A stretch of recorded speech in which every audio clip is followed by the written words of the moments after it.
Wrestling.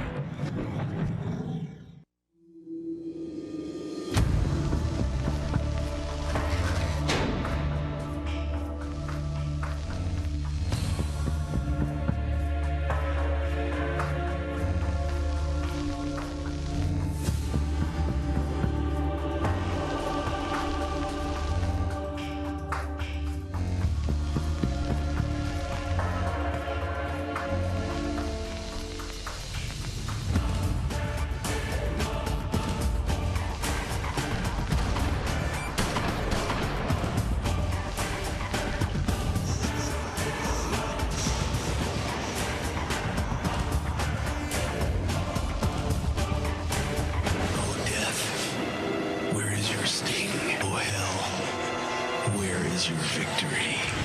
You opened Pandora's box, Sting! Choose the light. Clean slate.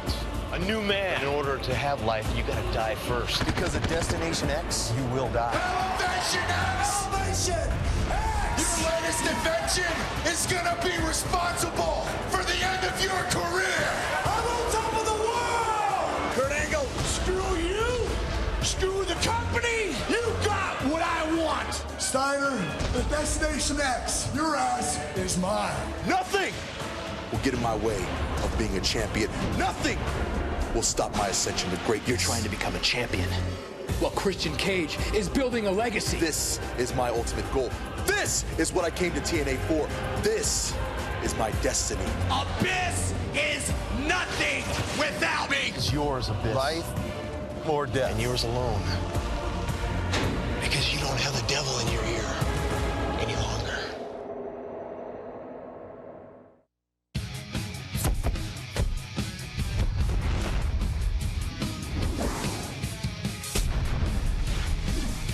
And now, TNA Wrestling presents Destination X.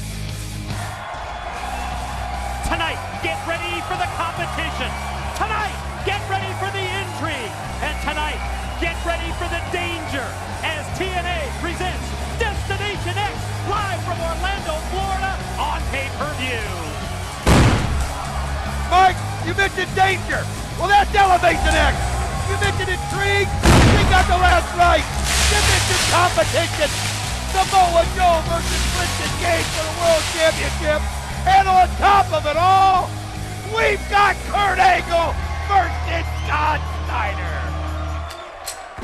Ladies and gentlemen, this is the opening contest live at TNA's Destination X, a non-title ghetto brawl. Introducing team number one, accompanied by Conan, they are the NWA World Heavyweight Champions, Homicide and Hernandez, the Latin American King. We open Destination X with, yes, the non-title matchup, the ghetto brawl, and check this out. Latin American Exchange, Homicide, Hernandez, and Conan eyeballing the Spanish broadcast team. There's a close-up look at the newest member, Hector Guerrero, from the famous Guerrero wrestling family, as well as Willie Urbina. You know, Hector's so powerful in the Hispanic community as part of TNA's Hispanic Legacy Foundation. Look to me like LAX giving Hector Guerrero the evil eye. Well, think about it. Conan's normally sitting in that chair. A little bit of friction right there, but yes, it was not a friendly stare. They gave Hector Guerrero. Anything goes. Weapons are legal. One fall to a finish, and the only way to win, pin your opponent or put them through a table. And their opponents from New York City, Brother Ray and Brother Devon, they are Team 3D. We want to dedicate Destination X to the memory of the late, great Ernie Ladd. Ernie passing away last night. Big Cat, Destination X, that's for you. And here comes the most decorated tag team in professional wrestling history. Leading the charge, yes, it's Brother Ray. There's a close-up look at Brother Devon. Here comes Team 3D. What a rivalry this has been over the course of the past few months. Mike, today it has gotten so personal. I mean, it has been about hurting the people that are close to you. That's how personal this has been, and we've seen that. We've seen that with Brother Ray's uncle. We've seen that with Johnny Rods, the man who was a father figure, and Brother Devon. LAX has done everything they can to break them down from all sides, and now the match is just broken down. It's a ghetto brawl, and like you said, Mike, anything goes, no disqualifications. And here we go. We've kicked off Destination X with this non-title ghetto brawl matchup. And look at Team 3D. Brother Ray, Brother Devon there in the driver's seat right from the outset. Big clothesline for Hernandez. Look at that overpowering move. Homicide just drilled right to the canvas by Brother Devon. Oh, this is just about so much revenge. I mean, I was talking with Brother Ray and, you know, telling us about how personal this has become and how that they have just thought about nothing but destroying the careers of the Latin American Exchange, and you can see they go right after him. I mean, it's tough to argue the success of LAX. Now two-time NWA World Tag Team Champs, nearing 5 months, Don, as champions in their second reign. Pretty much dominant here in TNA. They've held the tag titles for 7 of the last 8 months. Big right hand for Brother Devon on Homicide outside the ring. Brother Ray laying him in there to Hernandez. Well, you might not like their methods, and most people don't, but one thing they are is a family. They're resilient. I mean, the Latin American Exchange know how to use each other to a T, and that's why they've been so successful. And wow, what a DDT right there by Homicide on Brother Devon. Tornado-style DDT, and he hit it right on target. Comes charging off the ropes, and he takes down the much bigger man. He just leveled Brother Ray with that clothesline. Drop kick for Brother Devon. Homicide, boy, he is on fire here in the early going. He doesn't have the size, of course, but he just has the heart. You can't deny him that. Double team. Speaking of size, Hernandez has it. Oh! They did, and then the double team move. Beautiful. As the LAX has got full momentum right now, Mike. We mentioned how 3D, the most decorated team in pro wrestling history, but their resumes, their careers, they won't be complete until they finally win that one championship that has eluded them, the NWA World Tag Team titles. And they, wow! What an extension! Hernandez just leaped over the top rope, and then Brother Ray took the trash can and smashed Homicide right on top of the head. That's 6'6", 300 pounds with the greatest of ease. And what did Brother Ray just use right there? It's like a mannequin head. We got to take a look at this again. Look at Hernandez on Brother Devon. Brother Devon caught the full blunt of that blow right there, and you can see Hernandez going right after him. Then a nice kick right there by Homicide. I mean, LAX is on fire right now. Remember, anything goes, weapons legal. You win it by either pinning your opponent or putting him through a table in this ghetto brawl. Brother Ray. Oh, man. Look at that. He said, give me Bring more. it on. Give me more. What do you got? Let's go back there. Look at that. He's now got to his feet. Homicide realizes it. Another smash. Brother Ray wobbly, but he doesn't fall. But now look at Homicide taking that tray. And there's that dive again. It's more amazing every time we see it. Wow, what a move. But now, as we come back live, Brother Devon just takes Hernandez and flings him right over the safety rail, right into the crowd here at Destination X. Oh, now he grabbed somebody's crutches that were in the stand and just crushed the back of Hernandez, and now applying it to the neck, and you can see he's just crushing that windpipe. Opposite side of the arena, Brother Ray with the trash can right to the head of Homicide. Looks like Brother Ray's going to head up into the crowd as well. This is an interactive opener at Destination X, to say the least. Yeah, they're brawling amongst the TNA fans here in Orlando. Oh, it is, and I mean, look at it. There are people taking pot shots. Everybody's taking a shot that they can. Homicide, though, look at him. Just one blow after another, but Brother Ray just looks like he's just daring him. Nice headbutt, though, by Homicide. Came out of nowhere. It caught Brother Ray certainly unaware. That headbutt from Homicide. Oh, and look at Homicide with the beatdown on Brother Ray, while Brother Devon puts the shades on and then drills Hernandez right between the eyes with that right hand. Oh, I mean, there you can see Brother Devon is starting to feel cocky. He's starting to get the mojo working as he's just got Hernandez where he wants him. He's taking him all the way up to the top. Oh, and then what? Look at this. Look at Brother Ray getting fired up, and he's getting the crowd to yell 3D. Oh, they're roaring at Destination X, reverberating throughout the impact zone. The chants of 3D. Devon and Ray totally turning this matchup around. A little water bottle right to the face of Hernandez, courtesy of Brother Devon. Thanks one of the fans, hands it back to him. Yeah, this is an interactive opener, isn't it? Wow. Everybody's getting involved. I mean, they said anything can be used, any weapon. I mean, they're grabbing stuff. I've seen them grab sunglasses. We've seen them grab crutches. We've seen them grab water bottles. You name it, but now look at Homicide rubbing him on that fence. Oh, and Brother Ray just taking in front of it. Homicide going right after Brother Ray. You've got to be impressed with that. and now Hernandez has control of Brother Devon. Yeah, look at the size of these big two guys, Hernandez and Devon, and now you see the switch with, oh, Brother Ray, right in the eyes of Hernandez. Oh. Knife edge chop right there, and another one on Hernandez, and now look at this. The crowd feels it. Brother Ray kind of feeling the energy. Brother Devon feeling the energy of that crowd. You know, I was going to ask you about LAX. It seems as of late that they've just had Team 3D's number. I don't think there's any question. Outside of that belting pot match that 3D won on Impact, it has been all LAX in this rivalry, and Hernandez meets the wall. Oh, he met the wall. The wall couldn't even withstand it as it broke right there. And you can see now, Brother Ray. Oh, what a chair shot right on Homicide. Wicked chair shot on the face of Homicide. Just drilled him right in the top of the head. Devon takes Homicide, tosses him back over the safety rail and back inside the ring area. Hernandez, he fought the wall and the wall won. Listen to the crowd already showing their appreciation.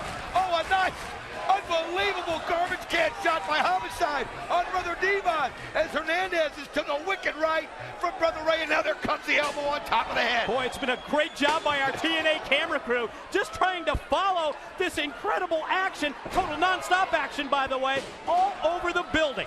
It has been all, and I mean, it's just the momentum just keeps switching. It looks like it's Team 3D. Oh. Then what in the world did he hit him with? Part of the wall. I mean, they're grabbing anything to stop Bolton down. Yes, it's turned in favor of LAX, the reigning NWA Tag Team Champs. Boy, there's no question. Momentum is definitely on their side at this point. Homicide in the ring.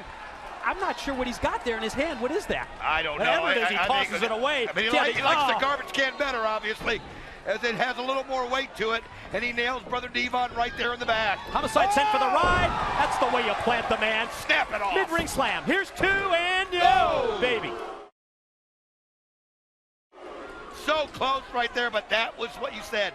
Brother Devon saw the opportunity and just snapped it off right there. But now, look at the strength. Oh my gosh, it never ceases to amaze me how strong Hernandez is, Mike. Here's the pin off the follow, two, and no. You know what? I've been watching Team 3D as a tag team for years. I don't remember seeing Brother Devon just manhandled like Hernandez just did. He may be the strongest man in TNA. He really may be. The guy is unbelievable. When we see him do things every time.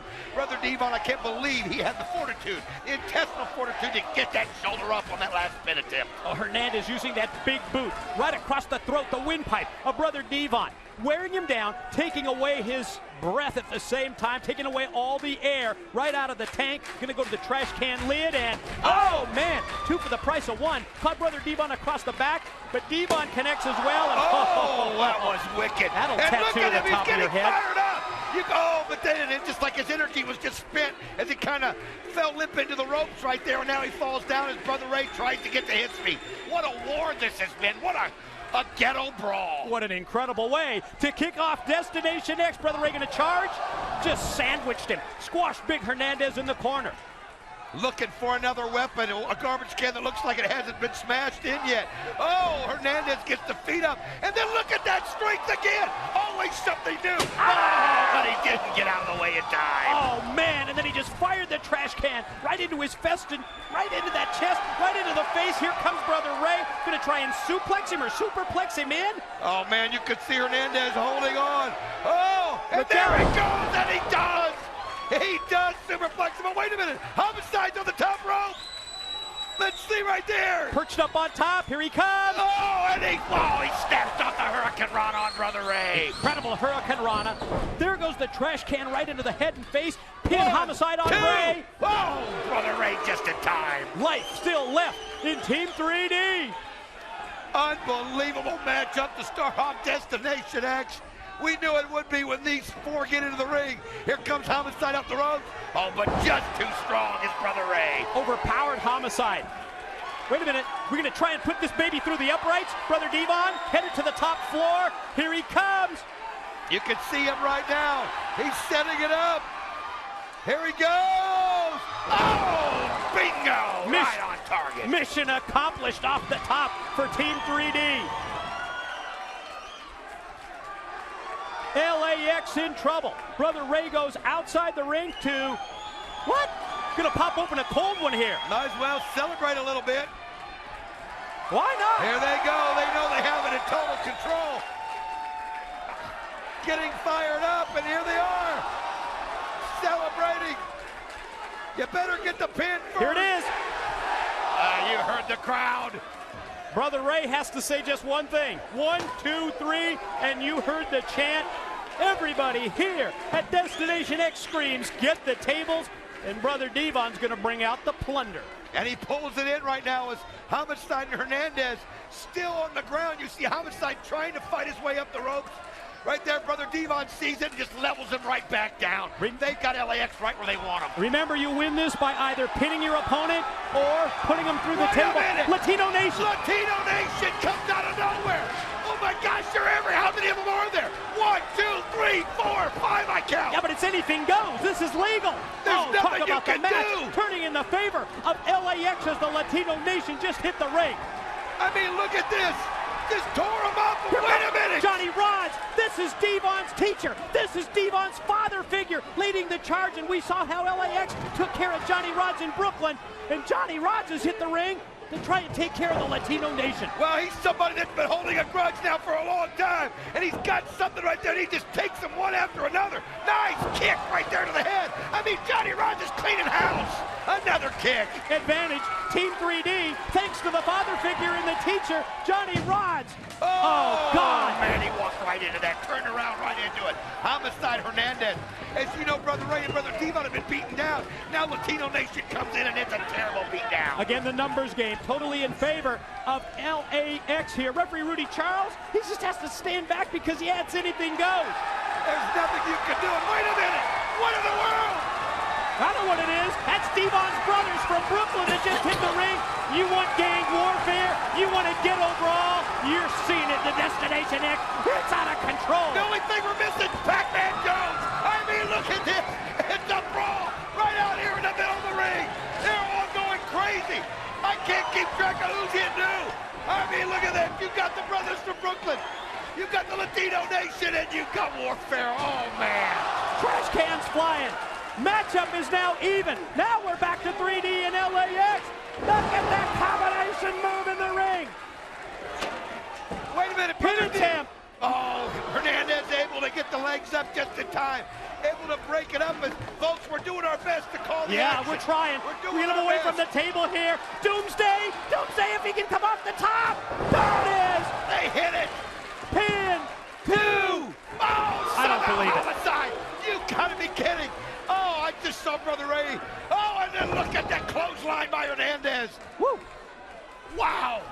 Trying to keep track of everything that's going on. It's just turned crazy in here. Brother Devon sent for the ride, puts on the brakes, stops on the mid-rope, and Hernandez gonna try and use his power. Here comes the border toss. No. No, he couldn't quite do it. Series of shots there from Hernandez. Quickly reverse, shot off into the ropes. Gonna take him up. 3D! He hits the 3D! That's it right there! Pin! 1, 2! Wait a minute! That was Machete! Machete came in, remember him from LAX, and pulled out the referee! From the Latino Nation, he pulled the official out as they were making the 3 count. Uh-oh, here come the gangs again, right back into the impact zone. Devon's brothers, the Latino Nation, battling all over the building. Brother Ray up on top. Look out below! Oh, man! Unbelievable! Brother Ray just wiped out everybody! Like bowling pins! I mean, it was, but that left Brother Devon in there with Homicide. This is going berserk. Alex Shelley is ringside with a camera. Oh, yeah. I just saw it. What in the world is that all about? Paparazzi Productions, you know what that's all about. Big Devon takes Homicide up to his shoulder. Alex Shelley has distracted Brother Devon. Look at Shelley drop down to the floor after the distraction and the low blow inside the ring by Homicide. Oh, he kicked him right in that crotch, and I mean, you can see Brother Devon just doubled over and then he hit him with the paparazzi cam.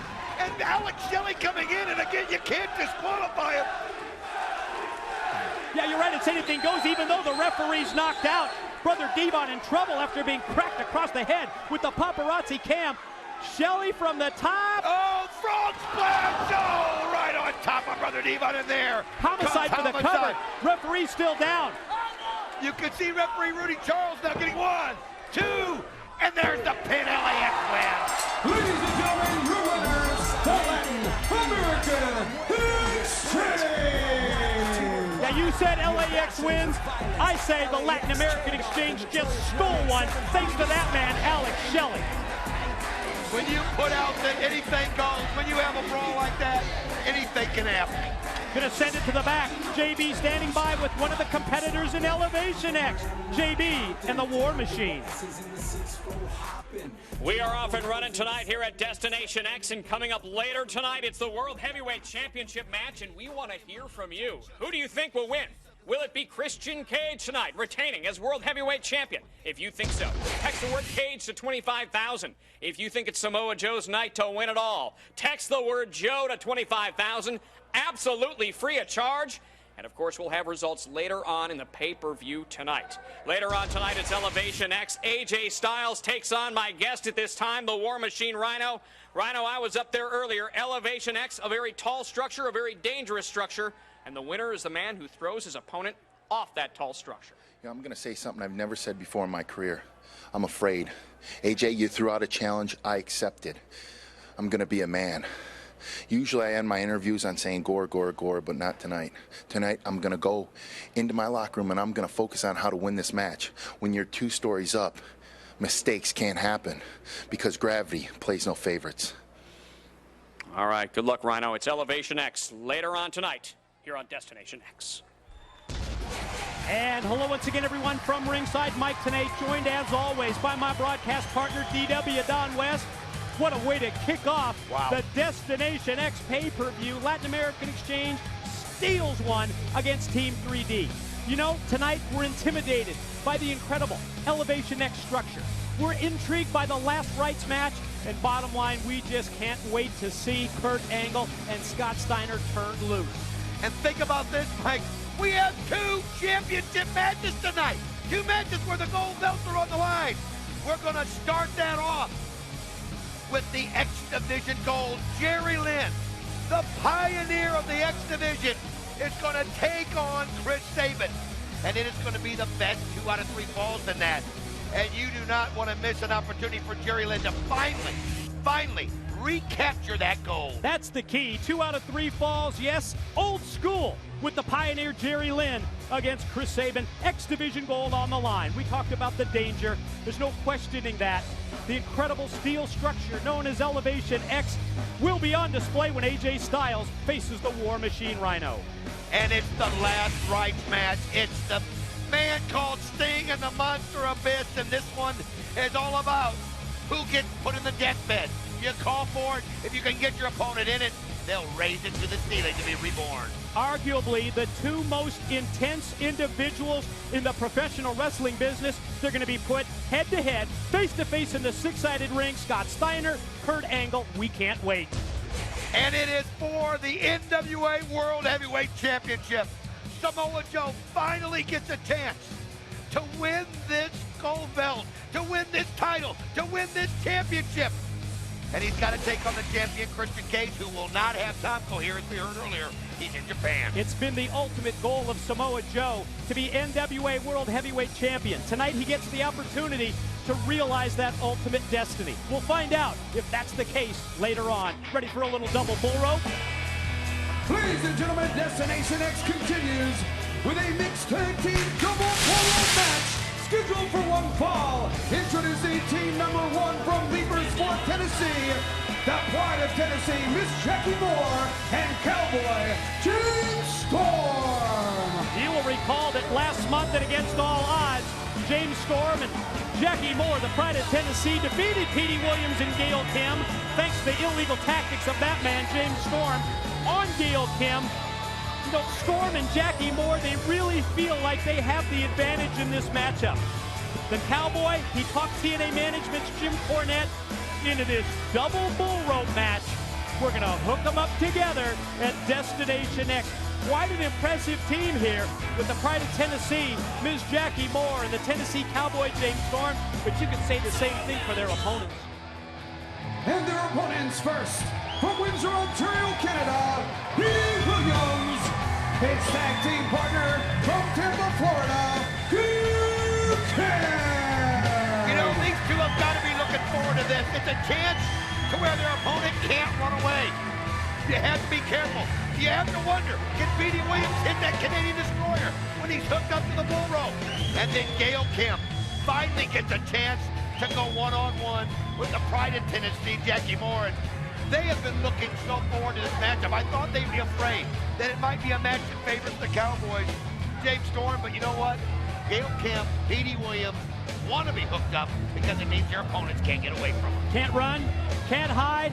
We're going to hook them up with the double bull rope. You see two referees doing the duty, breaking out the duct tape, breaking out the electrical tape to hook them to the wrist. This is a dangerous match as well, Don, when you factor in the double bull ropes that come into play here and the fact that you can use them as a weapon. Look at that. Jump started by the pride of Tennessee, Miss Jackie Moore, on the attack on Gail Kim right before the opening bell. Well, you could see they were waiting when you could see that Gail Kim, you could see that Petey Williams were intently trying to get them things hooked up, and now look at this. They've turned it around. Double scoop and slam by Gail Kim and Petey Williams. And they know they got a game plan. They go right to the ropes around the neck. Pretty simple when we break down the rules for you in this double bull rope match. First pin, first submission wins it. And boy, the team of Petey Williams and Gail Kim, you said it best, Don. They've turned this thing around immediately in their favor. Well, I talked to them. They had a game plan. They said they were not going to be. What a knife edge shot by Gail Kim. And look at that. A meeting right in the middle. And look at this. Petey Williams goes right around, ties him up, and now Gail Kim takes a free shot. Oh, and then when Storm goes after her, Petey Williams pulls him back. I like that. And against all odds, we saw what James Storm did to Gail Kim. But boy, Petey Williams just took the bull rope and turned it against the Tennessee Cowboy. Where's Storm going? Oh, and now look at this, though. It's a great move. That's what we talked about. Jackie Moore, but wow, Gail Kim just pulled Jackie Moore right back into the bottom. But on the other end, James Storm, wait a minute, what in the world? He did. Storm, look out! Oh, man, he took a shot as Petey Williams came around. You tried to warn him. I tried to. Took the bell ringer right out of the chair. Gail Kim raking the eyes of James Storm. Look out! Oh, wow, what a clothesline! Right over the chair and the wheels. Gave the momentum in there. Look at Gail Kim and Petey Williams. They are absolutely in total control. Clothesline him right out of the chair. Now check this out. Look at Gail Kim's got Jackie Moore and the pride of Tennessee. She's getting tied to the whipping post, ain't she? Look how quick Gail Kim's cat-like just around the ring post. What a knife edge shot! Oh my God, what a knife! I mean, that's like something you hear from the men. Another one by Gail Kim. I mean, it's a target you can't miss, but she's just laying in those knife edge chops to the chest of the pride of Tennessee. The only thing that's probably saving Jackie Moore right there is the extra cushion. I'm not sure. Look at that boot right there by Jackie Moore. Did you see her kicking Gail Kim and another boot to the face of them two? You know, they fight. I mean, it's just like any other war, but now Petey Williams, James Storm. Petey just tugged on the ropes, and Storm, his momentum, sent him shoulder first right into that steel ring post. Oh, look at this. James Storm using the referee right there.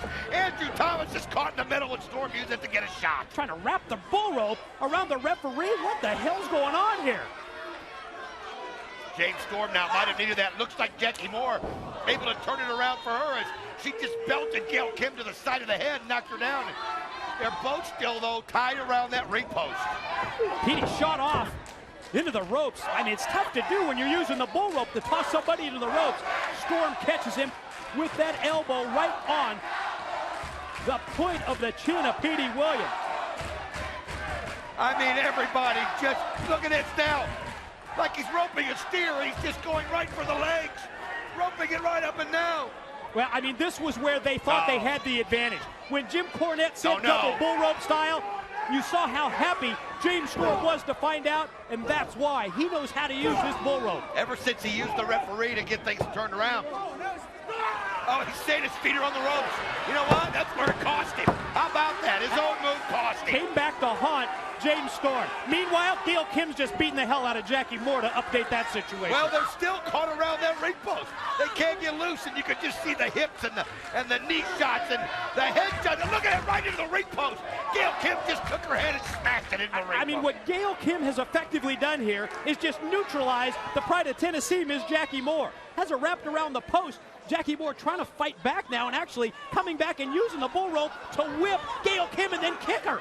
Well, I'll tell you what, when you're that close to each other, and there's nowhere you can run, nowhere you can hide, it can turn around in a heartbeat. And the Pride of Tennessee has turned it around. As you can see, Jackie Moore just nailing her with kicks, but the two of them just go right back at each other. Meanwhile, back in the ring, Storm doubles over Petey Williams with a well-placed boot right to the gut. Going to try and take him up into the air. A little Eye of the Storm action. That's right exactly there. what it is. Oh, that's so man. dangerous. That is so dangerous when you're hooked onto that bull rope.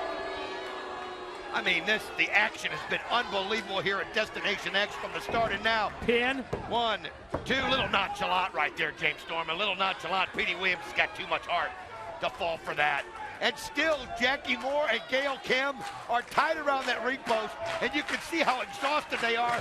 Oh, what a shot by Jackie. Another shot by Jackie. Wait a minute. The Canadian Destroyer by Storm. Who's going to try and beat Petey Williams with his own patented move? Instead, Petey going to try and elevate him and does. Back body drops him over. Petey just dug down deep and overpowered him. Remember, it's a double bull rope match, but you only need one pin or one submission to win it. Good point. As you saw Gail Kim there had that bull rope around the forehead of Jackie Moore, and now Petey Williams using that rope like a whip. One shot after another. We saw Jackie doing it earlier. Look at the aggression that Petey Williams is using. He's just going after him like a house on fire. Oh, yeah. If I can channel David Crockett, I'd say whip him like a dog, and that's exactly what he's doing. And look at this. Oh, and he catches him again. As Gail Kim, Jackie Moore still wrapped around that pole, and it's just been a war. I can't even describe to you. They have not stopped slugging each other from the start.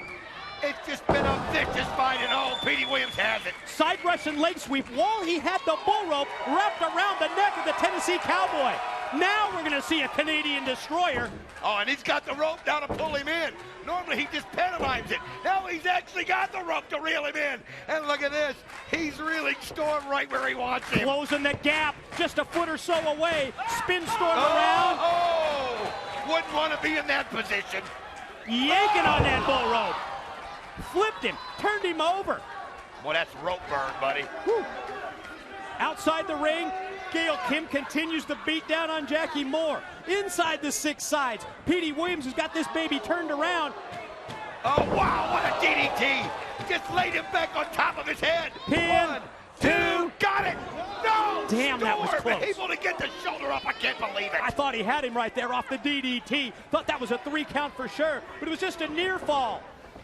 You can see finally they got loose from that pole. As Gail Kim clothesline. Gail Kim on fire as she has just one shot after another on Jackie Moore. The elbows following the clotheslines. Gail Kim all over the Pride of Tennessee. Takes her up. Belly to back, dropped her, planted her.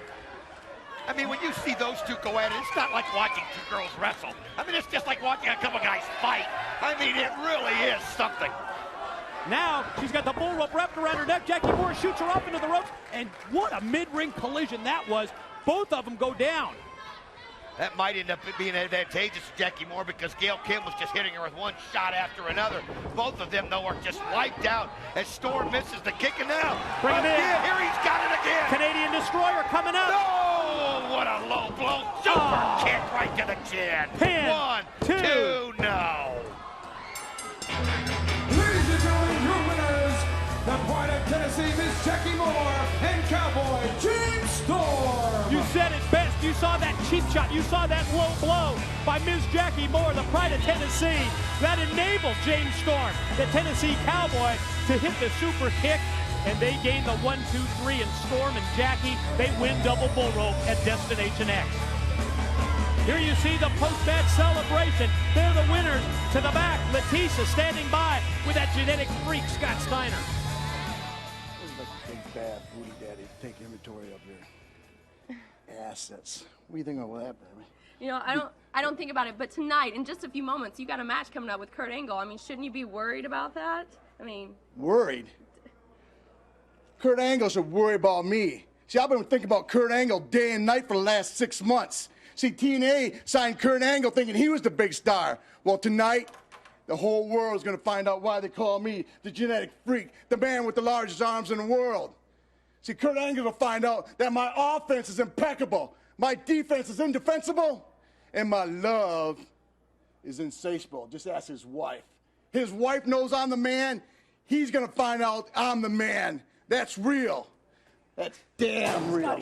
Scotty, God, I've been looking all over for you, man. Where have you been? Busy here. Yeah, that's good. I got business to talk about, man.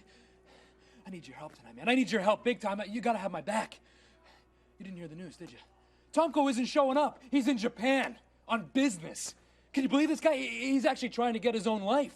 What's with that? How selfish can you get, huh? How selfish can you get? I started thinking about it, and I realized it doesn't really matter. As long as you're here, you know. He was always the weak link, you know, just kind of holding us back. But you and I, we were always closer anyway, you know. More than friends, more like brothers, you know, like family. Let me explain something to you. There never was a me and you. There never will be a me and you. What are you talking about, Scotty? I'm worried about Kurt Angle. You're on your own. Scotty!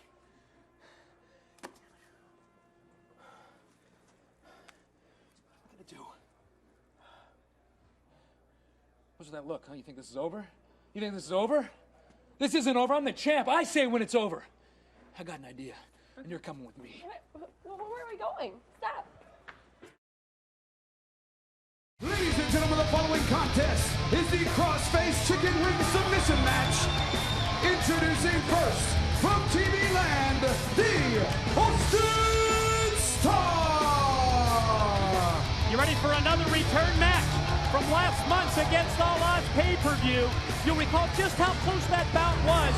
Both men's shoulders on the mat, Austin Star and Senshi. But just before the referee counted 3, Senshi got his shoulder up. He won it in a photo finish. Well, you know Austin Star hasn't forgotten it, but there's going to be a little bit of a different stipulation in this match. To win it, you put your opponent in the crossface chicken wing. And his opponent from Brooklyn, New York, Senshi! You are correct, Don West. It's a submission match. And the only way that you can be victorious tonight is to make your opponent submit to Bob Backlund's famous submission hold. Yeah, Mr. Backlund, I'm sorry, I'm sure he'd correct me. The crossface chicken wing. What are you, a plebeian? I must be. The hell is a plebeian anyway? I don't know. Oh, look at Austin Star, even before the opening bell, drilling the Warrior Senshi in the back, and he takes control. You mentioned Mr. Backlund, but you know what I remember about the last time that they were in that ring when him and Senshi kind of had a moment together where they looked and they bowed to each other. I mean, it was very strange because Mr. Backlund's been going off on everybody, but yet he had this kind of honor and this kind of peace when he was around Senshi. I saw that. It was almost like a bonding between the two. As Senshi fires Austin Star off into the ropes, but man, what a shoulder block by Star. You know, Mr. Backlund, Bob Backlund, oh, what a drop kick. The multi-time former World Heavyweight Champion, another drop kick by Senshi. He lobbied with Jim Cornette as we see that crossface chicken wing. See, at least he was starting to apply it here in the early going. I think too early. He didn't have Austin Star worn down sufficiently. Backlund lobbied with Jim Cornette from TNA Management, dropped toe hold, and then quickly floats over and going to try and go right to it here again. He wanted to referee this match. Cornette, I guess, met him halfway and said, let's just go submission rules. And let's say that your patented finishing move, that's what they have to use to win it. I just wonder if there's been any behind-the-scenes training between Mr. Backlund and the Warrior Senshi, considering that, as you mentioned, they seem to bond recently on Impact. Well, one thing about Senshi is he's very adaptable. This is a guy that can beat you in so many ways. We've always talked about his feet, how he can kick you from anywhere in the building. It's unbelievable. You don't see it coming. But yet he's also a guy that's very good in submission holds. He's also a guy that's a high flyer, and he has that wicked double foot stomp, the Warrior's Way, that is just one of those moves that if he hits it, he pretty much renders you helpless. The Warrior's Way, it's going to be an important move in this match if he can hit it. Not for the fact that as he sits, that drops down with that twisting corkscrew elbow. Might have been a tribute there to the great Muda, who's in attendance tonight at Destination And what is that about? You tell me. We saw him on the pre-show. Double chop to the back by Senshi. That Warrior's Way could come into play here, but not to lead to a pinfall. He could use that move to wear down Austin Star, but still to win it, going to have to use the crossface chicken wing. Well, and you know what? Austin Star is going to do the same thing with that wicked brain buster that he's got. It's another way where you can render your opponent just to where they're out of it. You hit that neck so hard and the head so hard. You put in the crossface chicken wing there, and you have no other result but to submit. And they're going to do what they can to hit those finishing moves so that they can put him in the crossface chicken wing. Nice high vertical suplex by Senshi. Brings Austin Starr back inside the 6 sides. A couple of elbow shots in the corner. Austin Starr going to be shot across directly back first into the turnbuckles, and Senshi charged in, and oh man, he just crashed right in the corner. Quick attempt here. I thought Austin Starr was going to go for that crossface chicken wing. He just momentarily put it on, but then decided he needs to wear him down a little bit more. A couple of shots to the back, going to position Senshi up on top, and then he just raked the back.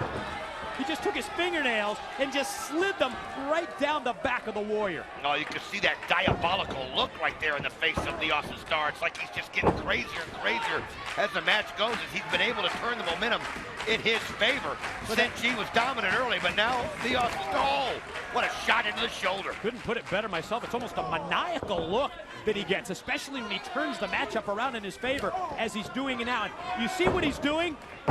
Beautiful suplex takeover, and then floats right through off the lights. No, what he's doing here is trying to work on the shoulder of Senshi, weaken him, and then apply that crossface chicken wing. You can see he's almost trying to get it applied there, but look at Senshi. The key is to keep moving. The key in this match is to not stop to where your opponent can hook that in. You got to keep moving and stay out of arm length. But as much as Senshi's doing that, man, what a slap right there. What a shot by the Austin Starr on the chest of Senshi, but he comes right back with one. Great crowd tonight at Destination X, enjoying these great stars of, yes, the No Limits X division. They're on display in this Austin Starr-Senshi match. Rake of the eyes there by Austin Starr. Again, you're not going to win a match that way, but it's a great way to take the vision of your opponent away and then weaken him with moves like this one. Look out for the catapult. Oh, man, and he just catapulted him right into that bottom rope. He had it placed perfectly so the neck went right into the bottom rope, and look at Senshi. He's holding that neck, trying to catch his breath. I'm telling you, that's something, if you can't breathe and you can't get oxygen, it's going to be easy to apply that finishing hold. There it is. Attempt at the crossface chicken wing. Doesn't have it properly set. And before he can, Senshi fights him off first with the elbows. Oh, man, that's a unique T-bone type move. First across the knee with that gut buster. Then takes the back right out, drops him right on his back. You ready for a little pendulum here? That pendulum elbow, and man, he hit that wickedly right on the right arm, the right shoulder of Senshi that he's been working on periodically in this match. And now the Austin Starr is going up to the top. High risk. It's what made the X Division famous, and here comes that crazy, that wacky, that out-of-control former world's champ. Here comes Mr. Backlund. Well, Mr. Backlund, I think, is worried. I think he's been pulling for Senshi, obviously, all along. And it looks like look at all! That's what I'm talking about with Senshi. It looked like he was maybe going to jump high. What does he do? Kind of goes into a somersault, and the foot's what hits you in the face. How about a cartwheel kick that was right on the money? And you can see Bob Backlund to ringside, pounded on the ring apron, and motioning for the crossface chicken wing. I think it's pretty obvious that Mr. Backlund is here to encourage the Warrior Senshi. Look at these knife-edge chops, lighting up the chest of Austin Starr. Oh, he does. I mean, one right after. Now, look at that. And you can just hear it echo all the way through the impact zone. And now, look at this. He's got him on the ground, and now does he have enough strength? You can see him kind of favoring that shoulder. I was just going to say that. You could see the way that the arm was hanging down at the side of Senshi, but he just comes out of nowhere with a vicious near clothesline-like move. At the same time as a clothesline, he just used his whole hand and fist and drilled him right in the head. Look at these kicks. This is what Senshi's famous for. We talk about those educated feet, and they're on display right there. And you can see that Senshi changed his game plan. He realized, look, let me just do what I do best. And if I do that, I'm going to have him in the position that I want right now. Senshi is in total control. He can feel it. The crowd can feel it. Look at this. Look at the agility. I mean, it's like watching a kung fu movie. I mean, he's just all over the place. Just effortlessly springing off the middle rope. Senshi makes eye contact with Backlund. Says he's going to cinch it in, and here comes the crossface chicken wing. He's wondering, oh, nice recover right there by Austin Starr. Just able to flip him over, but man, Senshi comes up firing with those feet. Pretty simple to see. He hasn't sufficiently weakened Austin Starr, who was able to counter the cross-face chicken wing with the arm drag. But there you see the shortcut, the rake of the eyes, both thumbs directly into the eyes of Senshi. There it is. Wow. Where do you see that one coming? You just don't. It's like watching the movie The Matrix. I mean, the guy, he's here, he's there. All of a sudden, wham, he's right back in your face. He really is one of those unique X-Division athletes that every time you watch him, you see something you've never seen before. Back to the offensive. Senshi going to bring Austin Starr back up to his feet, but instead, it's Austin Starr turning it around in his favor. What a great dual move that time, punctuated by taking Senshi and dropping the Warrior on the back of his head. Oh, he just drilled him on the back of his head, and the Austin Starr can feel it, and he drop kicks it right to the chin, and Senshi just crumples to the ground, and you could see he was trying to hold on, but what a shot, and I still think he's reeling from maybe that concussion he suffered at the back of the head. Austin Starr really got the speed rolling, got that freight train charging behind the drop kick. They love Destination X. What a great crowd here tonight for this pay-per-view event where Austin Starr is going to try and apply the cross-face chicken wing, and he's going to try and make Senshi tap out right here. Oh, he's got it too. Look at it. He's pulling on it. Senshi doing whatever he can. Oh, that's good. Senshi backs into him and then uses that arm and that shoulder and just sends him over the top. What a drop kick. Full impact, charging drop kick out of the corner after the perfect defense of the cross-face chicken wing by Senshi. Ready for a little Warrior's way? Oh, this is the way you do it right here. You hit this double foot stomp. Wait a minute. The referee gets pushed into the ropes and Senshi goes flying down, catches the rope again on his under chin. Oh, and you can see the Austin Starr act. Oh, here he goes. Oh, suicide dive right into the rail on Senshi. Wow. The impact that Austin Starr just hit Senshi with that tope suicida, the suicide dive that was right on target. Eye contact made, Austin Starr and Mr. Backlund, and you know, Austin Starr and Mr. Backlund, they haven't gotten along for months. Oh no, in fact, it's just been one of those personal things. Oh, look at that, and he just comes flying over the rope and corkscrews right on top of Senshi, and man, these guys are putting on a display. You're right. Slingshot in, twisting corkscrew splash. It's not going to get him a 3 count because that's not how you win it. But it is weakening Senshi to the point where Starr is just measuring him. He's waiting. Oh, I thought no. Instead, I think this is the brainbuster that you called for earlier. He's going to try to end it right here. He hits this. Oh, Senshi knows it. And look at Senshi. He's got him in the crossface chicken wing right there. But look at the Austin Starr able to turn it back around. Great reversal out of the standing switch. Series of elbow shots by Senshi. Momentarily stops Starr, who fights back. Look at the open hand palm thrust here in the corner. The speed. Rapid fire shots. Oh, God. Man, he committed too early. He committed too early, and the Austin Starr was able to do it, and now he's got it. He's got it applied. He's got it around the... Oh, no, he's got him underneath the chin right there, pulling hard. I mean, that leg scissors really helped. I don't think referee Slick Johnson sees that the feet of Senshi are underneath the ropes. That should be a break, Slick. There he goes. He's got it on the rope right there, and he does. I think Mr. Backlund actually pointed it out to the referee. Starr thinks he won the match. Starr thinks that Senshi tapped, but that's not the case, Austin. No, Slick Johnson, well, you know what? I don't care how he finds out the information, as long as the information gets relayed. And you can see Bob Backlund right now. He's mad. He's screaming. He's yelling up at Austin Starr. But all that's doing is allowing Senshi to get back in this. And now he's got it applied. There it is. Look at this. He's got it. Look at the ring positioning. Dead center in the middle. And he just Ladies and gentlemen, your winner, Senshi. Listen to this crowd. Oh, Senshi took advantage of it. You got to give a little credit to Bob Backlund. You got to give a little credit. Able to aware the referee about the foot of the rope. And then when Senshi saw the door open, he took it. And what a beautiful cross-face chicken wing it was. I don't want to take away from the win, and I don't want to take away from a hell of a match, but you're right. That momentary distraction by that wacky Mr. Backlund comes into play. Senshi gets his hand raised in victory as the winner of the submission match. That's the X Division at its best. Damn, that was good. Man, that was fantastic. It's like every match is a can you top this? And I'm telling you, Senshi, you need to be proud of the crowd. What respect the crowd showed. Senshi, I mean, what a warrior he always is. And when he got it in, you mentioned it, he had Austin Starr right in the middle of the ring. Nowhere for him to go. It was a matter of seconds. Mr. Backlund has to love this. The former multi-time world champion seeing his famous submission move as the centerpiece to the match at Destination X. And we talked about that bond, that mutual respect. That we, oh God. Oh, he's trying to shake the hand. He was proud of that. And now look at this. Oh no. Austin Starr's got Bob Backlund in it. He's got Mr. Backlund in this own move.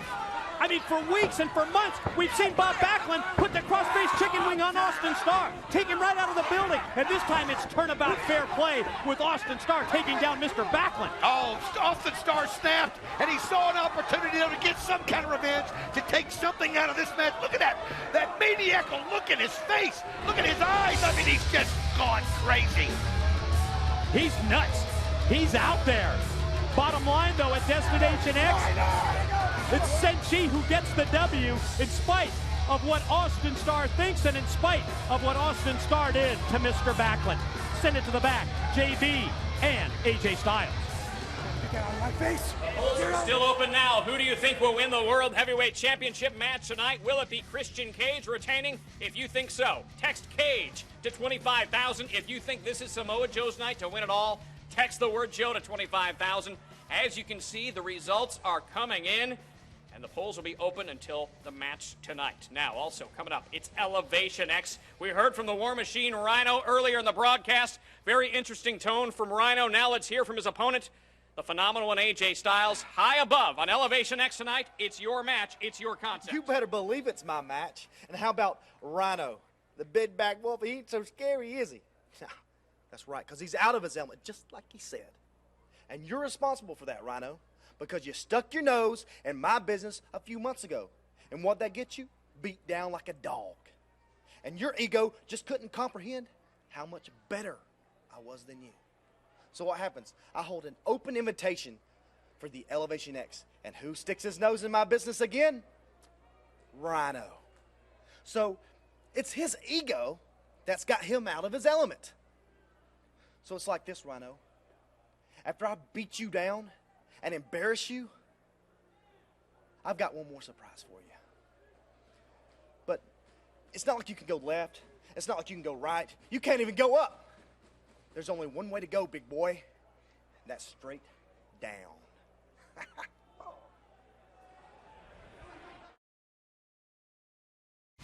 Ladies and gentlemen, the following tag team contest is scheduled for one fall. Introducing first, the woman with a mystery tag team, Christy Hemme. She's been so outspoken that there's a place in professional wrestling, that there's a place in TNA for the women to, yes, be a part of the live in-ring action. And she promised a mystery team, but at this point, it's Christy Hemme flying solo. I have no idea who on earth. Please welcome. 911 operator, what's your emergency? Ladies and gentlemen, the opponents, BG James, Kip James, the Voodoo Kid Mafia. I'm not thinking that BG and Kip really wanted to wait and hear what Christy Hemme had to say. She got, what was it, 1 or 2 words out? Bam! The ring entrance music of the Voodoo King Mafia with the interruption. And this is going to be interesting. Well, for months we've seen BG and Kip, especially Kip, and the problems that they've had with Christy Hemme. And you're right, it's been all about embarrassing Christy Hemme with especially Kip James, but they weren't even going to let her get the upper hand here.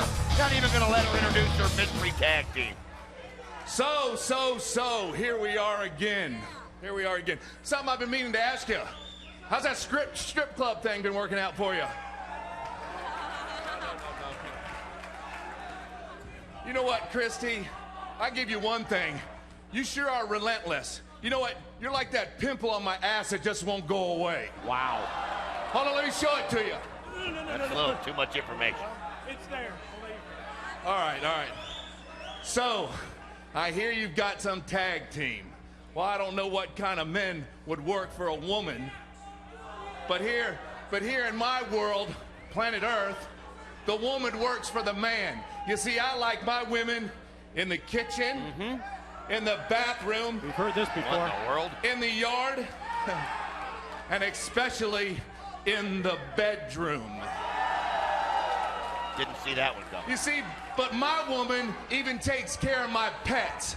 You see, if you don't mind, I'd love to introduce you to my pet.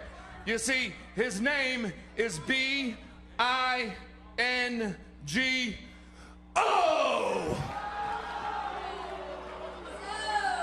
So typical, my gosh. God, Kip, you're original. I mean, I've only heard this time after time. I'm so bored of you. Kip, you disgust me. Ugh. You're a pig, both of you. You guys act like little boys. You're not even real men. It's time for you to get the punishment that you deserve. Please welcome Antonio and Romeo, the Heartbreakers. Wow, the Heartbreakers, the mystery team here at Destination X to take on VKM. Here comes Antonio, Thomas, Romeo, Roselli. Here come the Heartbreakers representing Christy Hemme. Well, she went out there and decided to try to do it the same way.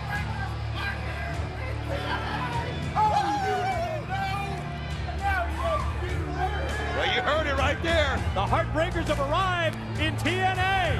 That's some heavy bling bling right there. Take a shot at that. Put it on, DW. Oh, yeah. You look great. Hey, why not, man? Holy cow. Antonio Thomas, Romeo Roselli, and she decided to compete on their level. She knows she can't take them on woman to man, but you know what? She's going to go out and get her own team. That way she can watch them do the things to VKM that she'd like to do herself. I mean, think about it. There is an advantage in this match that goes with the Heartbreakers. I think the fans around ringside quite too thrilled with Romeo and Antonio, at least by the look on her face. Think about this. They knew in advance that they were going to face BG and Kip, the Voodoo Kin Mafia. VKM had no idea who their opponents were going to be. But think about this, though, with VKM. If you talk about a team that has the experience to adapt at anything and everything thrown at you, it's BG James and Kip James. I mean, these guys have been together a long, long time. Heartbreakers. Antonio hooks it up with BG James in this tag team matchup at Destination X. BG just going to try and go back to the power and strength game here. Try and overpower the Heartbreakers. Heartbreakers going to try and use maybe a little bit of science here into the hammerlock. Back to the wrestling basics. Left himself wide open for that elbow, though. Antonio Thomas just took an elbow shot right to the nose. And you can see BG James just go. Oh, but nice move goes underneath the legs, but BG turns right around with the jabs. Trademark moves. Series of those left-handed jabs right on the chin. Big right hand at the top of the head. Here comes the BG freight train. Oh, spins it around and lands right on the back of the head right there. And in the low boot right to the face by BG James, and now he's going for the pin. Barely got a 1 count that time with the pin attempt. Christy Hemme brings the Heartbreakers to Destination X as her mystery tag team. And here comes Kip James, the so outspoken male chauvinist pig. I think at that point, you think it could be maybe the oil? Is it on the hands or arms there that enabled him to slip away? Oh, they're pretty oily. They're pretty oiled you up. You can see that right there. They're pretty oily. Now, was that Romeo or Antonio that handed you the bling? That was Antonio that handed me the bling. Okay. I hope that doesn't mean anything. I'm not sure what it says. I'll let you guys work on that yourself. Nice go behind, if you'll pardon the expression. Big shot to the back. Clubbing blow. Drops Kip James. Quick turnaround here. Kip James takes him, drives him face first right into that top turnbuckle. Float over attempt. The old head scissors. Oh, yes, sir. He spins it right around, though, Kip James, but Kip James comes right back up to his feet, posturing a little bit. Whoa, Romeo able to jump over the top of him. Back elbow missed. Kip turns it around, shoots him off into the ropes. Oh, man. Caught him with that drop toe hold as he came off the ropes, and then the deep arm drag. Standing nice drop kick. One right after another there is, I mean, so far, Antonio Thomas and Romeo Roselli are not faring well, and it's not going well for Christy Hemme. Now this may be their opportunity to turn it around. Romeo with the kick, that left boot right into the gut. Another one right there. Just doubled over Kip James. Gonna try to go back to the basics. Went for the side headlock and tried to take him over with the side headlock, and Kip said no thank you. Well, Kip James is a big boy right there, and you can see he just used that strength, and he held those legs in place. And whoa, and now Christy Hemme goes in there to grab the boot. And that gives Romeo a chance to come around and hit him from behind and smack him in the back of the head. That's an attention grabber is what that is. And then Christy. This is for you, he yells. Just putting the bad mouth on Kip James. And I mean, as much as Kip James has, oh man, been anti-Christy Hemme and anti-women in professional wrestling as of late, you almost can't blame Christy for putting the bad mouth. Well, Antonio Thomas went right past Kip James, right into the right of BG James, and BG takes him outside of the ring and just wicks him with a wicked shot. And then another right by BG James, and you can see, Antonio Thomas trying to bull rush him, and he does, into the ring apron. Action outside as well as inside the ring. Heartbreaker's trying to fight back. Trying to get some offense in here against VKM. Look at this. Oh man, and he missed. BG James gets out of the way. Antonio Thomas trying to come in to help him. Look at the low blow by Christy Hemme on Kip. Didn't seem to have much effect. No. Matter of fact, she hurt her arm. Man, no, wait a minute. What in the world? That's what happened. What do you mean that's what happened? When she went for the low blow, he had the cup in there, and now he's putting it over her face. Just humiliating her every chance he had. Oh, here's big Lance Hoyt. And of course, Lance has been associated with VKM for the better part of the past month or so. Little spank on the butt of Christy Hemme. And Lance Hoyt, I think, is going to take her out of there to keep her from interfering. That's a heck of a view. I mean, nice camera work. Right by the broadcast table, there's a close-up view. Yeah. Looks like Christy Hemme's being taken right out of the building here by Lance Hoyt. Double team move by the Heartbreakers. Face first. What a face plant on Kip. Well, that gave him the opportunity. Christy Hemme, even though she sacrificed herself, even though Lance Hoyt came in and pulled her out, that gave Antonio Thomas and Romeo Roselli a chance to get in behind, again, pardon the expression, and take advantage of Kip James. Well, Heartbreakers have it in their favor for the first time in a long time. Trying to rearrange the facial features of one Kip James. Heartbreakers can sense it here that they finally got a little bit of momentum and a little confidence on their side. Well, that's all it takes sometimes, just to have a little luck. Something to turn things around when somebody's distracted, and you can kind of ring their bell a little bit. And look at this. I mean, now they're just doing really good double team right here. Everything, they're working together, they're in sync, and that's what they're going to have to do to beat somebody with the experience of Kip James. Going to take him again. Oh, man. Double whip where they take Kip James and send him back first right into the corner. Pin attempt, far leg hooked, and barely got a 2 count that time before Kip powers out. No, he wasn't even going to let him think it was close right there, but look at that. Romeo Roselli goes right for the chokehold. And you see Kip James has found himself in behind the ropes, and Antonio Thomas takes advantage of it and pulling down while the referee's distracted. Yeah, BG thought he was helping Kip. Tried to get back in the battle. All he was doing was just hurting matters worse for VKM. 1, Pin. 2. Again, you see the way Kip just overpowered him there? Well, he's just got so much strength, but again, you can see the confidence growing in the Heartbreakers. You can see the confidence growing the longer this match goes. They're obviously in good shape. They're obviously better prepared, I think, if this match goes longer. Fans here firmly showing their support for VKM. You heard them cheering for Kip, the repeated chance. He gets back up to the vertical base. Going to try and take that elbow shot, and does. Series of them right into the gut. And a big clubbing blow from behind turns it right back around. Just when Kip starts to get it rolling, they cut him off. See Romeo looking around, I think, for BG James. BG on the other, a little bit farther over right there now. Romeo Roselli comes in, but it took too long. And Kip James able to get the boot right up into the face. And he's wobbling, but he comes right back and takes another shot at Kip James. Tag going to try and make it to BG, get the fresh man of VKM in.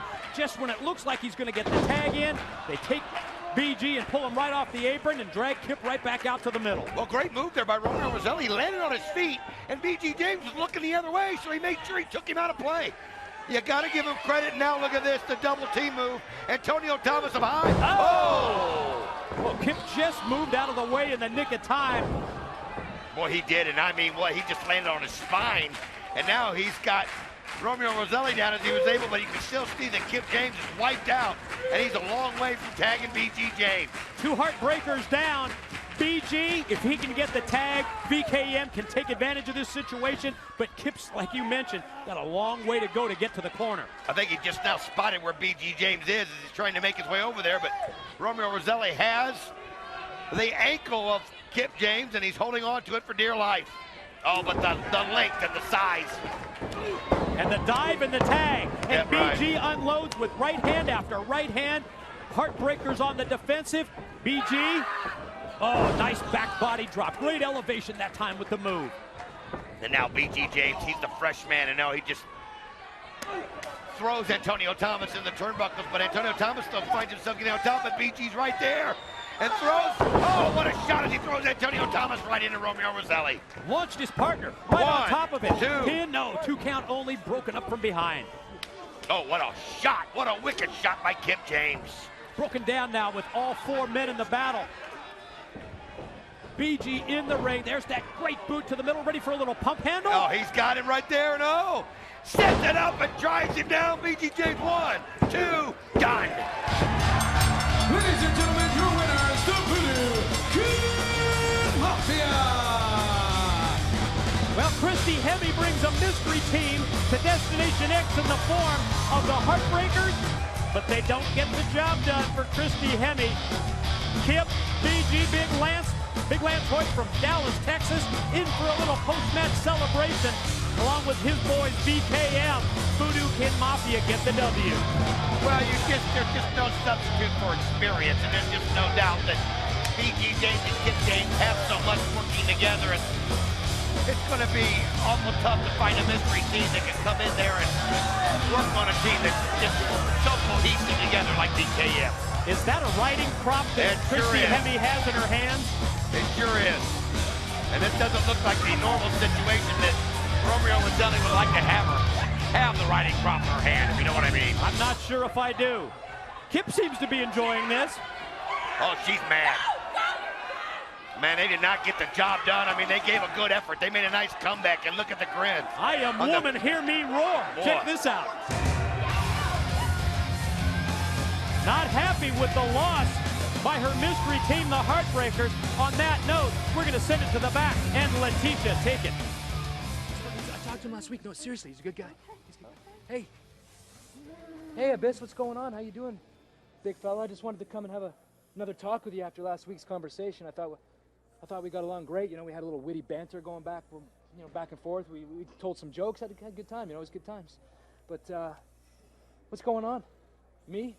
You know, same old stuff. You know, paparazzi, politicians calling me, asking me for advice. The usual. We're not here to talk about me today. We're here to talk about you. And you know, last week in the conversation when I mentioned family, Abyss, I meant what I said. I meant what I said about family. I meant it from the bottom of my heart. I meant it from the cockles of my heart. Yeah, maybe even the subcockle region. And to show you what I mean, I even brought you a little present. Look, to replace the picture that you had of Jim Mitchell. It's a picture of me, a picture of the champ. Look at that, to Abyss, my dear, dear friend from the Instant Classic. Never pinned, never submitted, never beaten. If you don't know, now you know. Christian Cage, etc., etc., etc. There you go. I'll just leave it right here. You can look at it later. Look at it whenever you want. No, it's good. But I should tell you how it works with families. You know, it's like if I do something for you, you really should do something for me. Yeah. No, I'm serious. And I mean, with the picture, not only did I give you that, but your secret. No, I never told anybody about your secret. I never told anybody. So I was figuring that, you know, when you're done taking care of Sting tonight. Yeah, I know you're going to do it. Don't worry. I know. When you're done taking care of Sting tonight, maybe you can help me with Samoa Joe. And I don't want to start nothing, but I did hear him say that if he finds you before Sting does, there's going to be some serious trouble. That's what he said. I'm just saying. I'm just saying that's what he said. I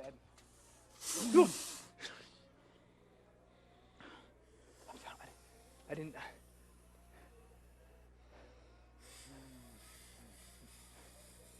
you serious? Are you serious?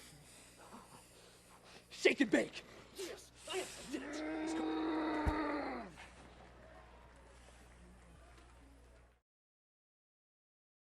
Jerry Lynn, the pioneer of the X Division. A seasoned veteran who ignores the earthly boundaries of both time and gravity. Jerry Lynn on fire in anticipation of the X Division Championship match. He just has so many different ways of beating you. And you talk about the experience factor. Chris Sabin, the X Division champion. Chris Sabin already at age 24, a four-time X Division champion. Cocky, egotistical, arrogant. What a cocky SOB. Oh, he's just so happy with himself, isn't he? He possesses the ability to back up his words and attitude with action. He has so much ability, so much God-given ability. This is what the X Division is all about. X Division Championship hangs in the balance.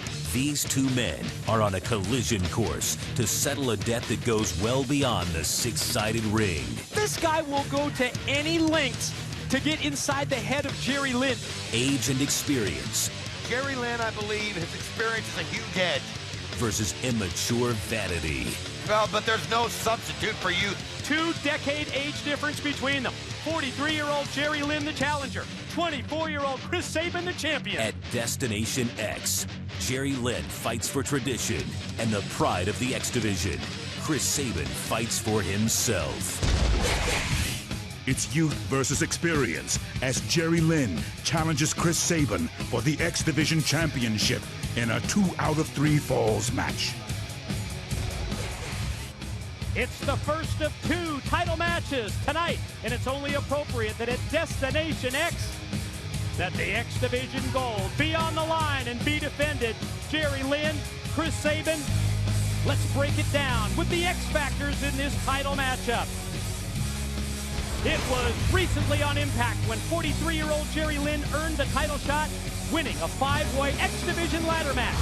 The reigning champ, Chris Sabin at 24, loves to mock the challenger about the near 20-year age difference between the two.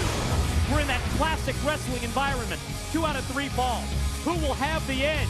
Jerry Lynn, he's been there, or will it be Chris Sabin, who has youth on his side? It's time to find out tonight at Destination X. Ladies and gentlemen, the following contest is scheduled for 2 out of 3 falls and is for the X Division Championship.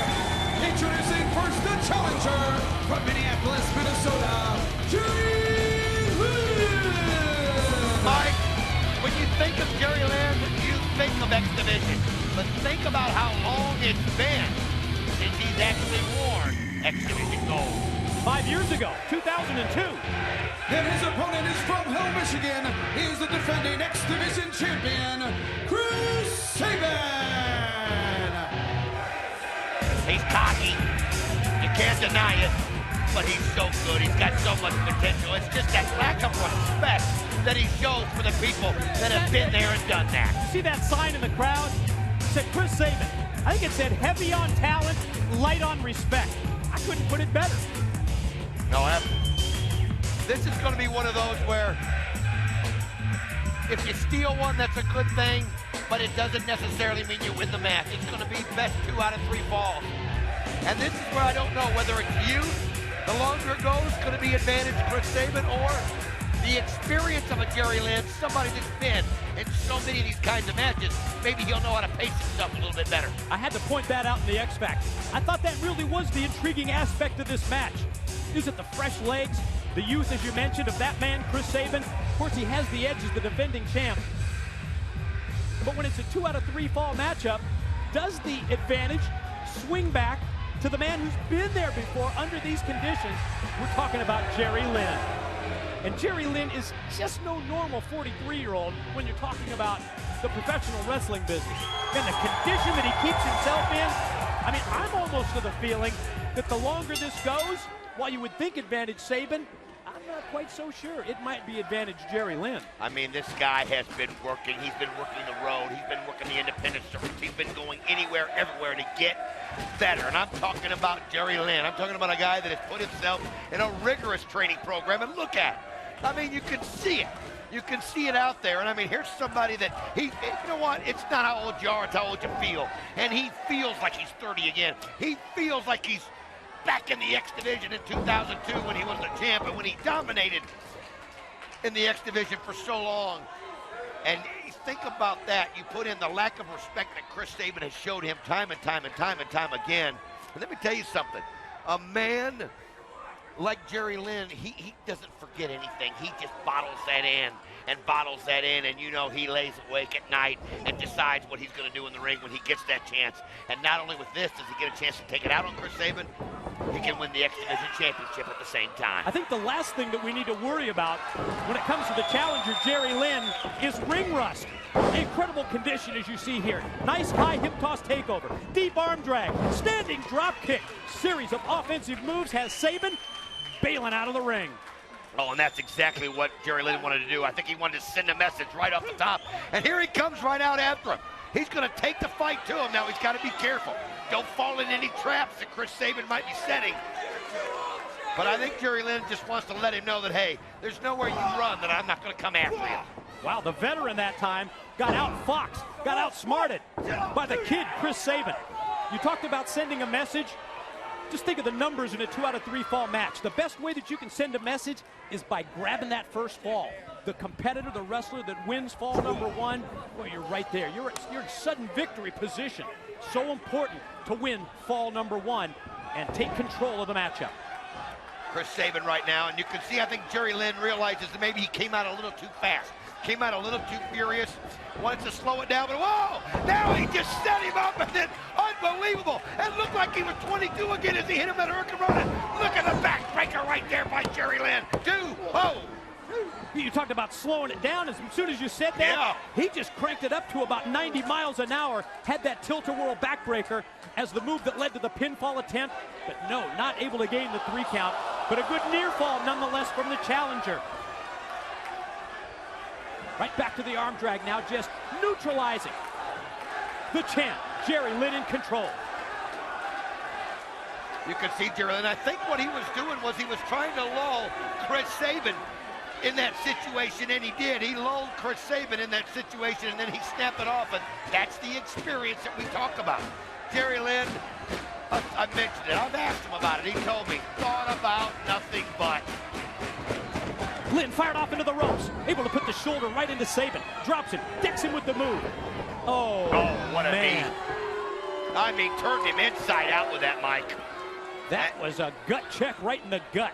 Knee right into the midsection of Jerry Lynn. Stops the momentum that he had, and then Sabin caught him out of camera frame that time with a kick that takes Lynn out to the arena floor. Just drop kicks him right outside of the ring. It's like Chris Sabin is being distracted here by the crowd at Destination X. That's the last thing that the champion needs to worry about. When you're facing someone with the experience and ability of Jerry Lynn, the last thing you have to have is rabbit ears, and that's what Sabin just had, but you got to give him his props right back. Came charging off the apron with that knee. You know, some athletes, I think of Johnny McEnroe that comes to mind, use that anger to better themselves. Fuel themselves. He fueled himself. He let the crowd, they were getting on him. You mentioned the rabbit ear, but you saw what he did. He turned it around and started it right in.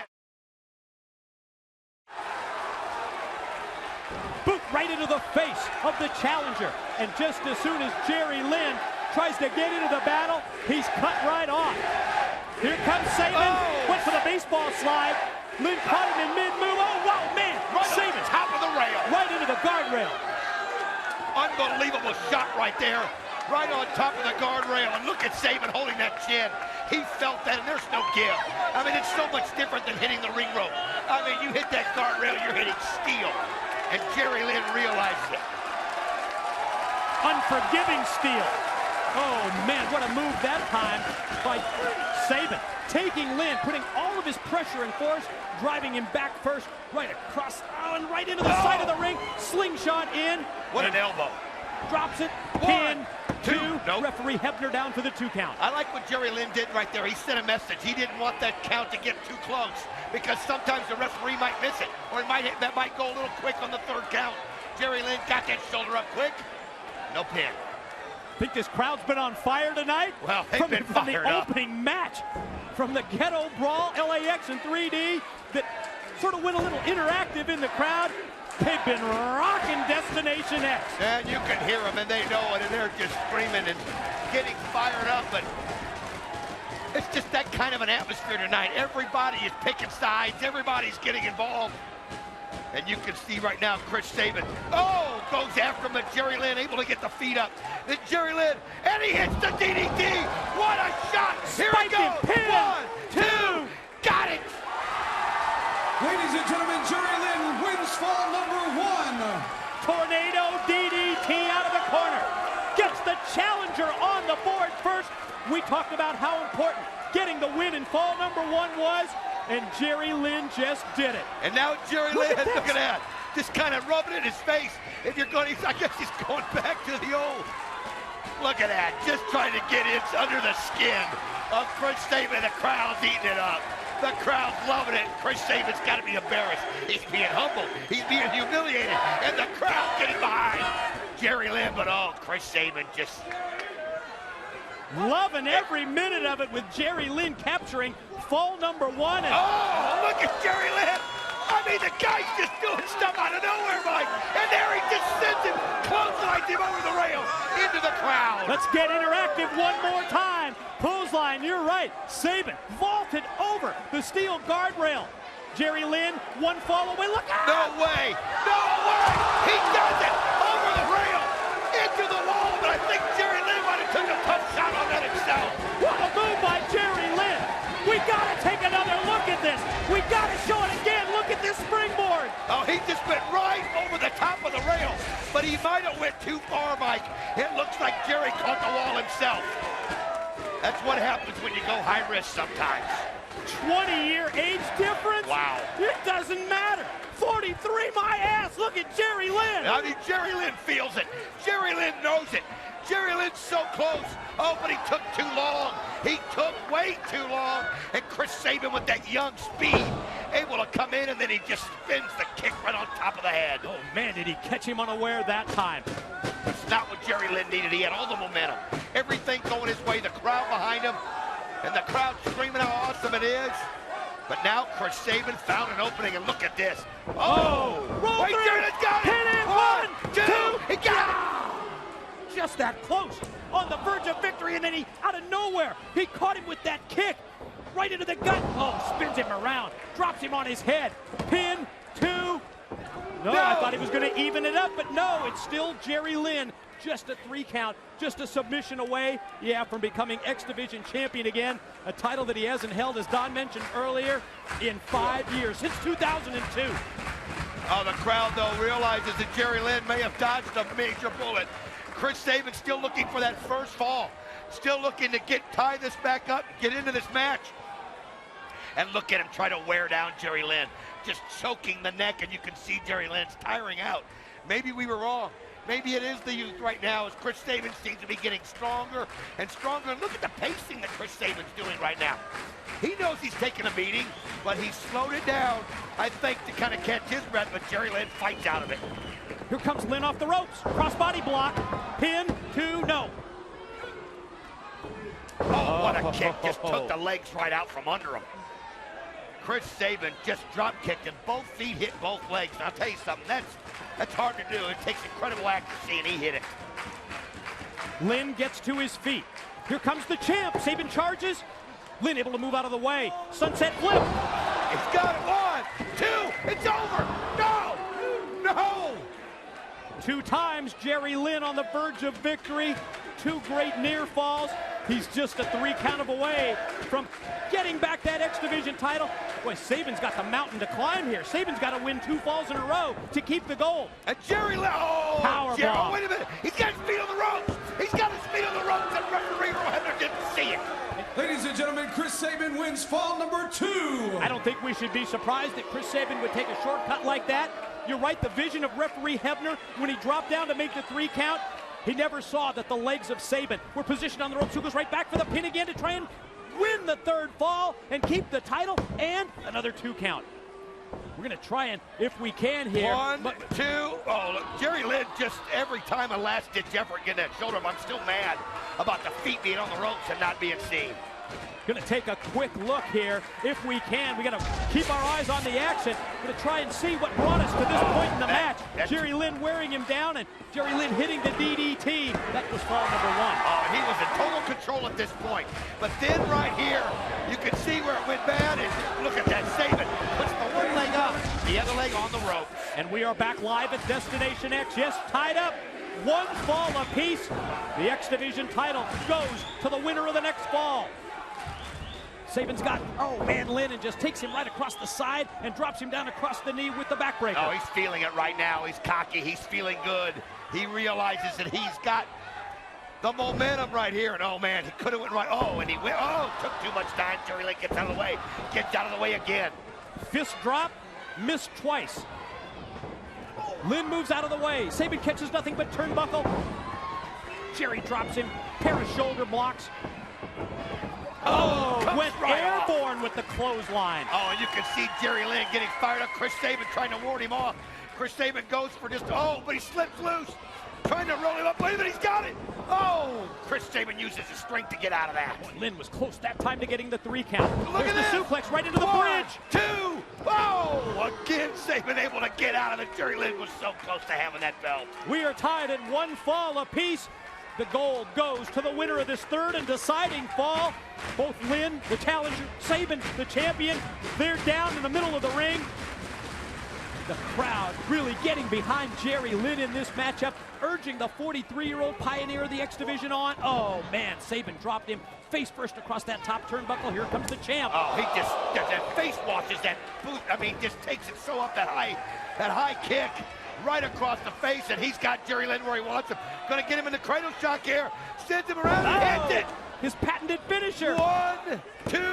Oh! Jerry Lynn reached down and found something most people can't, and Chris Sabin can't believe it. You just wouldn't think that in a third fall situation, when Sabin would hit the cradle shot, that when Lynn would have the power left, that he would have the fuel left in the tank to kick out. But damn, he did. What a great move.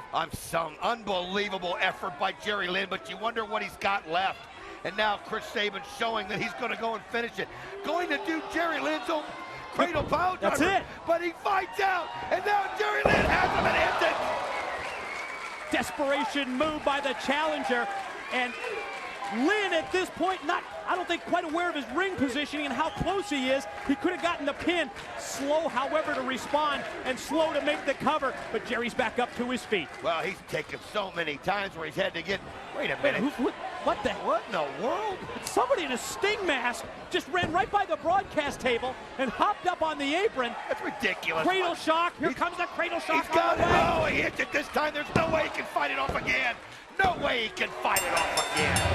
Ladies and gentlemen, the winner of the third fall, the match, it's still X Division champion, Chris Sabin. He keeps the gold. He keeps the title.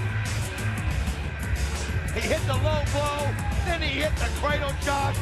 Jerry Lynn didn't stand a chance, and now look at this, the masked man in the ring looking at both of them, and this has just gotten bizarre. He looks familiar. Sure does. Oh, well, right here, I'll tell you that. I think we all know who just hit the Angel's wings, and he's soon to reveal the fallen angel, Christopher Daniels. Last seen in terms of in-ring action at our Final Resolution pay-per-view back in January. You remember he realized his career was at a crossroads. We heard from him recently on Impact. Oh my God, he just laid out Jerry Lynn. I mean, this guy just came in and turned on everybody. You're right. He's trying to find himself, trying to develop this persona, and I don't know what it is he's become, but he just came in there and he's a changed man, I'll say that. Boy, is he ever. The look on the face, Last Rites, the look on the face of Daniels, it's almost like he's emotionless. I mean, Don, we've known this guy for years. I've never seen Daniels like this before. No, you're right. I mean, it's like his eyes are dead. I mean, he's just staring into nothingness. We're going to send it to the back at Destination X. I believe it's JB and Jim Cornette. Daniels is back. JB, Jeremy Borash here in Jim Cornette's office. What a historic night tonight here at Destination X. Jim, you could say it's a night of firsts. Well, you know, that's because TNA are the innovators in professional wrestling. All kinds of new things coming from TNA, like tonight, Elevation X, the Last Rites match, and it's not going to stop there, because this Thursday night on Impact, I've got a major announcement about the future lockdown pay-per-view and the next innovation to come from TNA. It is going to be spectacular. Thursday night on... Not now, Christy! VKM may have gotten one over on me, Mr. Cornette, but they have not seen the last of me. Now, I have a few surprises up my sleeve. I've heard that. And neither of you have seen any of them. Well, I don't know about that. But hey, if you don't like your job, I've got a secretary spot. Do you take dictation? Check this out. The imposing, the menacing, and the just plain dangerous steel structure, it's lowering into place. The first man to take the death-defying drop will lose the matchup. You ready for Elevation X? Mike, today I'm ready. I'm scared to death. I'm anxious, but it is so unbelievably intriguing. The danger that's going to be involved. It's something that you can't help but anticipate and want. Ladies and gentlemen, let's preview the phenomenal AJ Styles and the War Machine Rhino. Elevation X, next at Destination X. From the innovative six-sided ring to the barbaric six sides of steel. From the king of the mountain to daredevil action of the Ultimate X. TNA has revolutionized the world of professional wrestling. Now, TNA presents its newest concept match, Elevation X.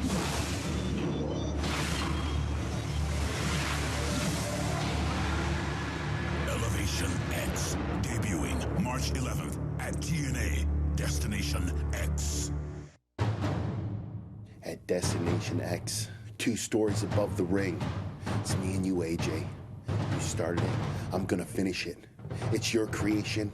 It's gonna be your demise. It's gonna be the end of AJ Styles. I am the phenomenal AJ Styles. I am the most decorated wrestler in TNA history. AJ Styles. I made the Ultimate X famous.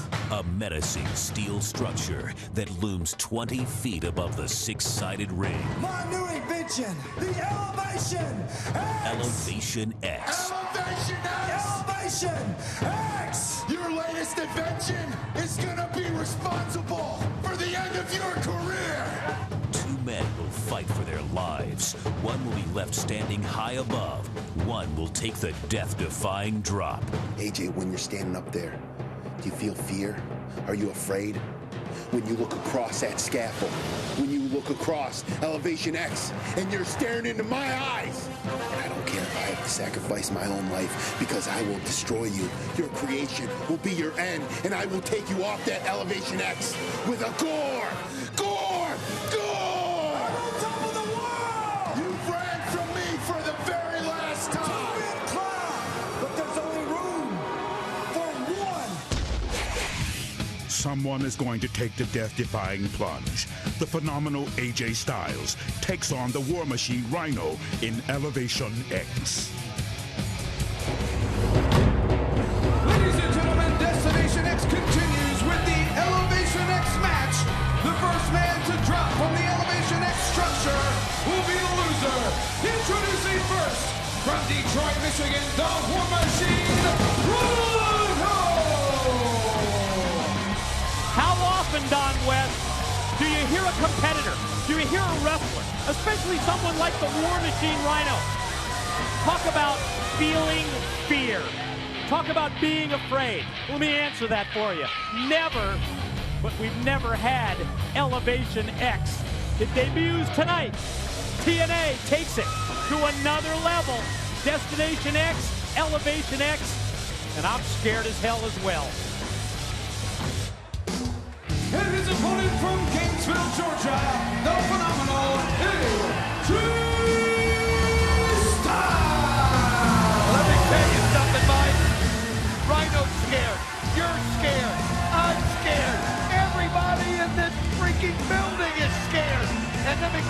listen, he may not act like it, but the phenomenal AJ Styles is scared. But he's not going to show it. He knows or he feels he has an incredible advantage. And look at the faces. Look at the crowd. They're praying right now. I tell you what, AJ may have an advantage. AJ may have an edge. You see what he just put on his hands? Special gloves that he's going to use, and that's a smart move on his part. I don't see anything Rhino has that. I don't either. But I see that AJ Styles is putting the gloves on, and I don't think there's any question that those gloves might help him in terms of traction, in terms of trying to make his way up the steel structure, hell, maybe even just to the point of trying to hang on for dear life. Well, I think about it. If you get your hands stomped on up there, if you get, something like that to happen, anything like that, then those gloves could really, really help you in the long run. I mean, think about that. I think there's steel and sharp edges and everything else. I think Rhino may have some portion or some part of his hands or fingers slightly taped. Oh, referee Slick Johnson just tossed out of the way by the War Machine, and look at Rhino start the beat down here on AJ. God, right into the guardrail. Well, there's a strategy for you. Beat him up before he goes up there. That way they're already wobbly. I mean, I think Rhino just realized the fear that he's had is coming out of him in frustration as he went right after Rhino. But, man, Rhino right at him, and both of them just took wicked shots. And now AJ, what a right by AJ Styles. A vicious right. And then what a shot by Rhino. Wow, they're just fighting each other. I think it's that fear of having to climb up top. Yeah, it's pretty simple. How you win Elevation X, you've got to make your opponent take that death-defying drop. And I think this is real good strategy by the War Machine Rhino. Go just balls out right at the opening aspect of this matchup, right at the start. Wear down AJ, and then potentially, who knows, can he gore him from the top of the steel structure and win it? I agree with you, Mike, today. I mean, what the hell has he got to lose? Just go after him. Try to beat him up before he gets up there. But AJ Styles is a competitor, and you saw that. Getting on the rail, using it, and I mean, AJ Styles has a, whoa! What a shot by Rhino! What a counter by the War Machine. It looked like AJ, who was on the receiving end of a beating for the better part of the opening minute of this matchup, used that guardrail to spring off, but then Rhino, after just the one offensive move by AJ, comes back, and AJ just drove him back first right into the side of the six-sided ring. And you can see Rhino knocked the breath out of him, and now AJ Styles is going to make his climb up to the top. He wants to be the first one up there because that's an incredible advantage. And AJ Styles now taunts him. He says, I'm up there, and now Rhino has nothing else to do but climb up there and meet him. Did you notice after the first couple of rungs, as AJ was going up, Rhino tried to reach up and grab it. Rhino tried to bring him back down. Because I think in AJ's mind, he feels like once he's up there, once he's in place, and there you see, God, that's dangerous. 20-foot drop down to the floor below. I think AJ feels like he has the advantage once he's up on top of the structure that forms the giant X. Well, you got to be careful because there's only about 20 inches of room up there. And the War Machine Rhino now trying to decide what side he wants to go up. And listen, I don't blame him for taking his time. The longer AJ Styles is up there, the better chance he has of slipping and falling. You know, we measured that platform, Don. You're right, when it was lowered.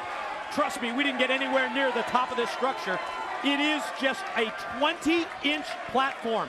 They have less than 2 feet to try and navigate up there. And it just adds to the danger of Elevation X, and the War Machine Rhino is making his way up the trussing. God, that's scary. Did you see that? Already almost fell. Just taking his time, though. Oh, look at this. And AJ, look at people. They don't want to look. AJ Styles up on top, bouncing around. That's got to wear into Rhino. It's got to get to his mind. Another aspect of this match, Don, is the give and the leeway of those platforms, of that structure at the top that forms the X here at Elevation X. And, oh, you can see that Rhino is pretty gingerly making his way up there. Well, it's the size. He's so big. I mean, let me tell you something, folks. This guy, this is not a match made for him. He's so big. And it's got to be hard. And now he's got to get his bearings. Got to get your bearings, got to get your balance, and at the same time, you're 280-plus pounds, Don. That's the key. That's what you talked about. Yeah. Rhino on all fours says, I'll fight you from this position, AJ. He's a smart move. Very smart move, Rhino. Keep the base low. You cannot take AJ standing on your feet. I like that strategy. Oh, and look at AJ. He's yelling at him to stop it. AJ keeps moving it. He knows he's getting in his head. Everybody just holding their breath, Mike. Including the announcers. Rhino, you can sense the level of confidence here for Styles is growing with every step that he takes across the platform. Look at him, just goading him, getting in his face. And he spit right on him. Oh, look at Rhino, unbelievable. Well, I mean, I know how cocky and I know how confident you are, AJ, but spitting in the face of the relentless war machine may not be a good move. Look at Rhino, one step after another, and I mean, this is scary. But he's doing it, he's going after him. That just takes courage. And now they're punching. Oh, AJ almost fell on the first punch, and Rhino hits him again. Rhino's got a bigger base. That's the key, Doc. With every offensive blow, with every punch, and even with every time, oh God, even with every time that you don't connect, you put yourself in that precarious position. Hell, just being up there is precarious. What the hell am I talking about? Look at this. AJ goes over to stomp on him. He realizes he has Rhino close to falling. And then think about the danger once the fall happens. You can break your leg. You can break anything, all kinds of bones as Rhino working his way, trying to get back up. Hang on for dear life, Rhino. Styles has a real edge here because Rhino is bottom line defenseless. How can you fight back from this position? Oh, look at AJ drop kicks him from up top there. Unbelievable agility. But you know what? Rhino holding tight. Rhino holding strong. And now looks like he's got the foot of AJ holding on to it. And at the same time, AJ looks like he wants to toss Rhino. He wants to take the War Machine and either kick him off or push him off the structure to take that death-defying drop. AJ Styles, though, has got himself in a bad spot right now. Oh, man, folks, we're trying our best to call this, but you just hold your breath. You can see them both holding on. You wonder if the gloves are helping. Oh, AJ almost fell down as Rhino got him a good base. Yeah, Rhino hit him with a couple of real solid right hands. I thought that second one, maybe the third right there, was going to knock Styles all the way down. He's got him teetering. Another shot. That's 4 straight shots, and that's the strength of Rhino. Rhino's smart. Rhino's got his feet inside, and he's got him a better hold. Now AJ, though, you can see him going after him with one shot. It's everybody cringing. Cringing is That time AJ just able to use those gloves. I think that's a huge edge for him. Oh, AJ almost fell. Hang on to the bottom of the truss that time. He hooked his arm. He hooked his elbow right across the bottom of the steel truss. You can see Rhino right now trying to look at AJ Styles and everybody. Yeah, look at Rhino. Rhino's in control here. He's got total control. AJ Styles is in. Oh, nice kick though. How do you kick somebody from there? It was almost like he caught him with a Pele, if you can call it a Pele from that position. You're absolutely right. Look at where he's at. He's hidden. Rhino can't see him. Rhino's going to think he's already fell down. Rhino can't see him. Styles is inside the steel trussing, inside the steel structure. I think the fans below, the fans need to point out where AJ's at. Look at, you can see the fans around ringside. They're pointing out because it's out of Rhino's vision that AJ's hiding on this side. Rhino can't see. Rhino doesn't know where he is. He's right over the top of him. Rhino, I think, senses that AJ's there, but he doesn't know what AJ's going to do. He's now going the wrong way. And the fans are pointing it out. If Rhino can just make eye contact with the fans, and I know that's easy for us to say, but they're pointing it out. Oh, no, AJ Styles, look at this. And Rhino, no, AJ's got himself, and he's resting also. He's got himself in another spot. Rhino doesn't know where he is at all. Looking around, and the more you look, the chance of getting vertigo, the chance of losing your balance. I mean, Don, we've all been in this position. Oh, I've got it right now, and I'm sitting in a chair. I mean, and we've all been in a position where we've had vertigo, but none of us have ever been in this kind of a position where you don't have a guardrail, where you don't have a platform or something to hold on to. And you're right, it's just got to make it worse. This is really a game of cat and mouse at this point. AJ Styles, I think, is going to try to maybe grab the foot. And, I mean, it's just, you realize so many dangerous Situations are a daily, and now Rhino knows That's it. Rhino knows it. Now he's figured it out. Now he's figured out that the fans are trying to help him. Oh, he's going to ask the crowd to be quiet. AJ Styles doesn't realize that Rhino's right over the top of him. Look at him get low. Oh, he's got him. AJ Styles, he's got him koozled underneath there. And AJ Styles, what's he going to do? AJ can't fight back. Oh, he rakes the eyes. I never saw that one coming. I thought that AJ's offensive potential was totally limited by being inside the structure, but he came out of nowhere by raking the eyes of Rhino. The phenomenal AJ Styles now back up to his feet, and look at that kick. How do you keep your balance? I don't know. How can you kick somebody and keep your balance up there? I have no idea. 20 feet above. Oh, look at Rhino. He's now kick after kick, shot after shot. Holding on for dear life, and AJ Styles brings him up and headbutts the back of his head and knocks him back down. And drives him face first right into the platform. Their fans getting behind Rhino, but he's teetering here. AJ's going to try and shove him off the side. That's not a good position to be in. You cannot believe, you cannot even imagine how high up these guys are unless you're sitting here and looking up at it. And Mike, I can't even describe the feeling You know, this is a good position for Rhino. Look where he's got his legs. He's got him wrapped around that platform and putting his legs by that steel truss. I thought AJ was going to drop at that one point. But AJ Styles has such agility that's what Rhino realizes. Rhino's got to hit him hard. And when he hits him, he's got to make sure he makes it count. Because, AJ just grabbed his hair and just jammed his head. Unbelievable. Oh, AJ, no, AJ back up to his feet. What? He ain't going to do a style clash. He's nuts. But the level of confidence has really risen the longer that he's up there. And I think once AJ realizes, look out!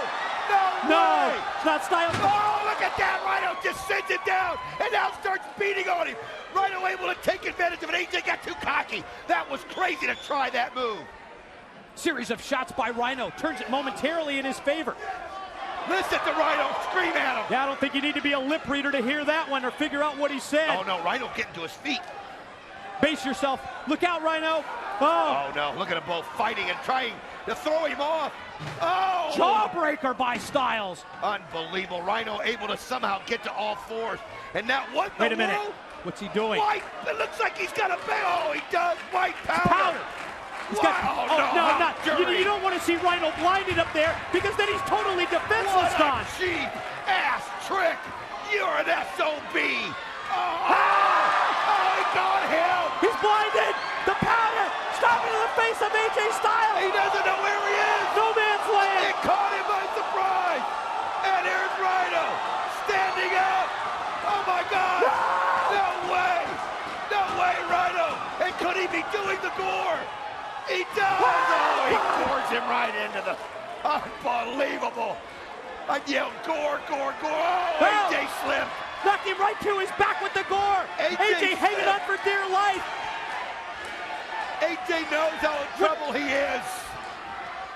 His hands and his fingers are exposed here! Unbelievable! Rhino standing tall, AJ hanging on for dear life! AJ's got to find a way to get his feet up. Rhino taunting him. Taunting him. He's just playing the waiting game. Foot. I mean the hand. Stomps the foot on the hand. What a shot. Rhino wins Elevation X. On Elevation X, the War Machine Rhino. Unbelievable. Let's get somebody out here. Unbelievable. TNA medical staff positioned around the ringside area just in anticipation. It was one of those things where you knew that the wrestler that took that death-defying drop was going to have to pay the price, and AJ Styles just paid the price. The powder, though, AJ backfired. Going to do an awful dirty trick. You don't want to say he got what he deserved because nobody deserves to fall that far, but you know what? He shouldn't have brought that out. It should have been a fair fight. And it went against him. Rhino able to turn it around and then He gored him up there. Not a gore that you can see him get full steam. And now look at him putting the neck brace. They've got to be precautionary. Rhino, the victor in the first ever Elevation X match. Let's preview Scott Steiner and Kurt Angle. There's the stretcher being put to place. See, in August, I was negotiating my contract, and everything got put on hold because TNA had to sign a big superstar. And where'd that leave me? High and dry, not a penny left. Kurt Angle, you knocked me out of a big contract. Come Destination X, I'm gonna knock you out of TNA. Let me make this very simple so even you can understand this, Scott Steiner, you stupid dumb. I came to this company for the company. Your reasons for coming to this company was to rape it for every cent that it's worth. Scott Steiner pissed me off. And when you piss off Kurt Angle, you're gonna get beat down and you're gonna tap out and you're gonna cry. Screw you! Screw the company! You got what I want! Hey, Kurt Angle, I'm gonna let you on a little secret. When your wife goes out and says she's shopping and comes back with a smile on her face, it's not because there's a sale at Macy's. I told you, stop having your call. Every time I see him now, all I want to do is hurt Scott Steiner. I want to break his ankle. Kurt Angle, Destination X, I won't be sticking a contract down your throat. I'll be sticking my boot up your... You talk a big game. Well, let's see what you do in that ring. Nobody's better than Kurt Angle. You're not big enough, you're not strong enough to beat the big bad booty dad. I'm the greatest wrestler in the history of wrestling. I'm gonna take that gold medal, melt it down, and see how much I can get for it. I guarantee I can't buy a cup of coffee with it. I'm not only gonna out-technique you and outsmart you, I'm gonna whip you inside, and I'm gonna love it. Kurt Angle at Destination X, I'm gonna show you TNA belongs to Big Papa Pump. I'm gonna hurt you, Scott Steiner. I'm gonna hurt you good, and I'm gonna spit right in your face, just like you did to mine. Oh, it's real. It's damn real. The impact zone isn't big enough for the two of them. Big Papa Pump Scott Steiner takes on the Olympic gold medalist Kurt Angle. You can see right there the phenomenal AJ Styles. They're being very, very careful. Mike Rhino holding the arms up in victory. Again, your thoughts and your prayers go out to AJ Styles. It was a vicious fall. He landed directly on his back, maybe the back of his neck, and you just got to take precautions in this situation. You can see how they have the neck brace on, immobilizing the neck of the phenomenal AJ Styles. They brought the stretcher out immediately after AJ Styles took that drop from the top of the Elevation X structure, crashing down to the canvas below. Rhino victorious. Got to take another look. Here it is. And here it is. Rhino, he stomped right on the hand. And once he hit the hand, he stomps on there it goes. Look at that shot. I mean, look at the drop, people. AJ's got nowhere to go. Oh, man. Unbelievable. Oh, just the thud, just the impact. But it was good that we laid out that time so you could really hear the contact that was made as AJ Styles crashed back first to the unforgiving canvas below. To the back, JB standing by with the Olympic gold medalist Kurt Angle. Coming up next here at Destination X, what an explosive matchup we are about to witness. Big Papa Pump Scott Steiner versus Kurt Angle. Steiner, last month you were a consultant. And as a consultant, you cost me the NWA World Heavyweight Championship. Well, tonight, you're gonna be the victim. Because tonight, when I'm done with you, that ring's gonna look like a crime scene with my fingerprints all over it. See, Steiner, the difference between you and me is pride. I came to TNA for two reasons. One, to make this company bigger and better. Two, to prove beyond a shadow of a doubt that I am the very best wrestler in the world. You, Scott Steiner, came to TNA for greed. See, nobody gave me your spot, Scott. No, I took it. I took it because I'm better than you. It's not about how big your arms are or how big your mouth is.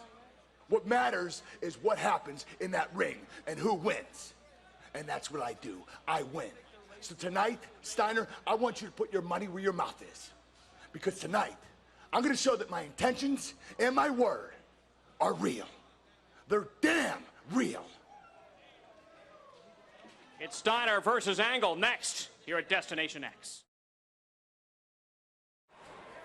And welcome back, everyone, to Destination X. As we look inside the Impact Zone, the phenomenal AJ Styles has been taken from the ring. His neck immobilized. AJ taken out on a stretcher. We will endeavor to get an update on the physical condition of AJ Styles if we are at all possible. And please, heads up to the medical staff, heads up to those in the truck. If you can bring us any kind of an update on the condition of AJ Styles, we would love to hear about it. I mean, you think of the anticipation. You and I have talked about this match for 2 months. And when we saw, and when we would come in here and do the tapings and see that structure above us, Mike, every day we would, the fear would just envelop us. And then to see the fall, to see the fall that AJ Styles took, and to realize that after it's over with, it's not about who won or lost. It's about, is he okay? And it was a wicked, wicked shot that he took and landed a hope. It looked like he hit his spine. It looked like he hit the back of his head. And we don't know the extent of the damage, if there is any. They just could not take precautions. He was motionless, and they got him on there and got that neck brace. I think that was a real good call by TNA, the TNA medical staff. Like you said, Don, possibly a precautionary measure. But whatever the case, I think it was a great call. AJ Styles, taken from Destination X after the death-defying drop. We're ready for Steiner and Angle. Ladies and gentlemen, the following is a special grudge match scheduled for one fall. Introducing first, from Detroit, Michigan, Big Papa Pump, Scott Steiner! Last night, Don West, you and I were having dinner. We talked about the Destination X card, and we talked about the matchup at Destination X. And yes, Elevation X is one of those matches that we were on the edge of our seats to see. But you turned to me and you said, if there's that one match that I'm looking forward to at Destination X, it's the immovable object, irresistible force, Big Papa Pump, the genetic freak, Scott Steiner. He's ready to do battle with the Olympic gold medalist. Brought a little eye candy to the ring, didn't he? Oh, absolutely. That's just who Scott Steiner is. And Mike, you said it. You can't wait for this match. And his opponent, from Pittsburgh, Pennsylvania, he's the only Olympic gold medalist in professional wrestling history. He is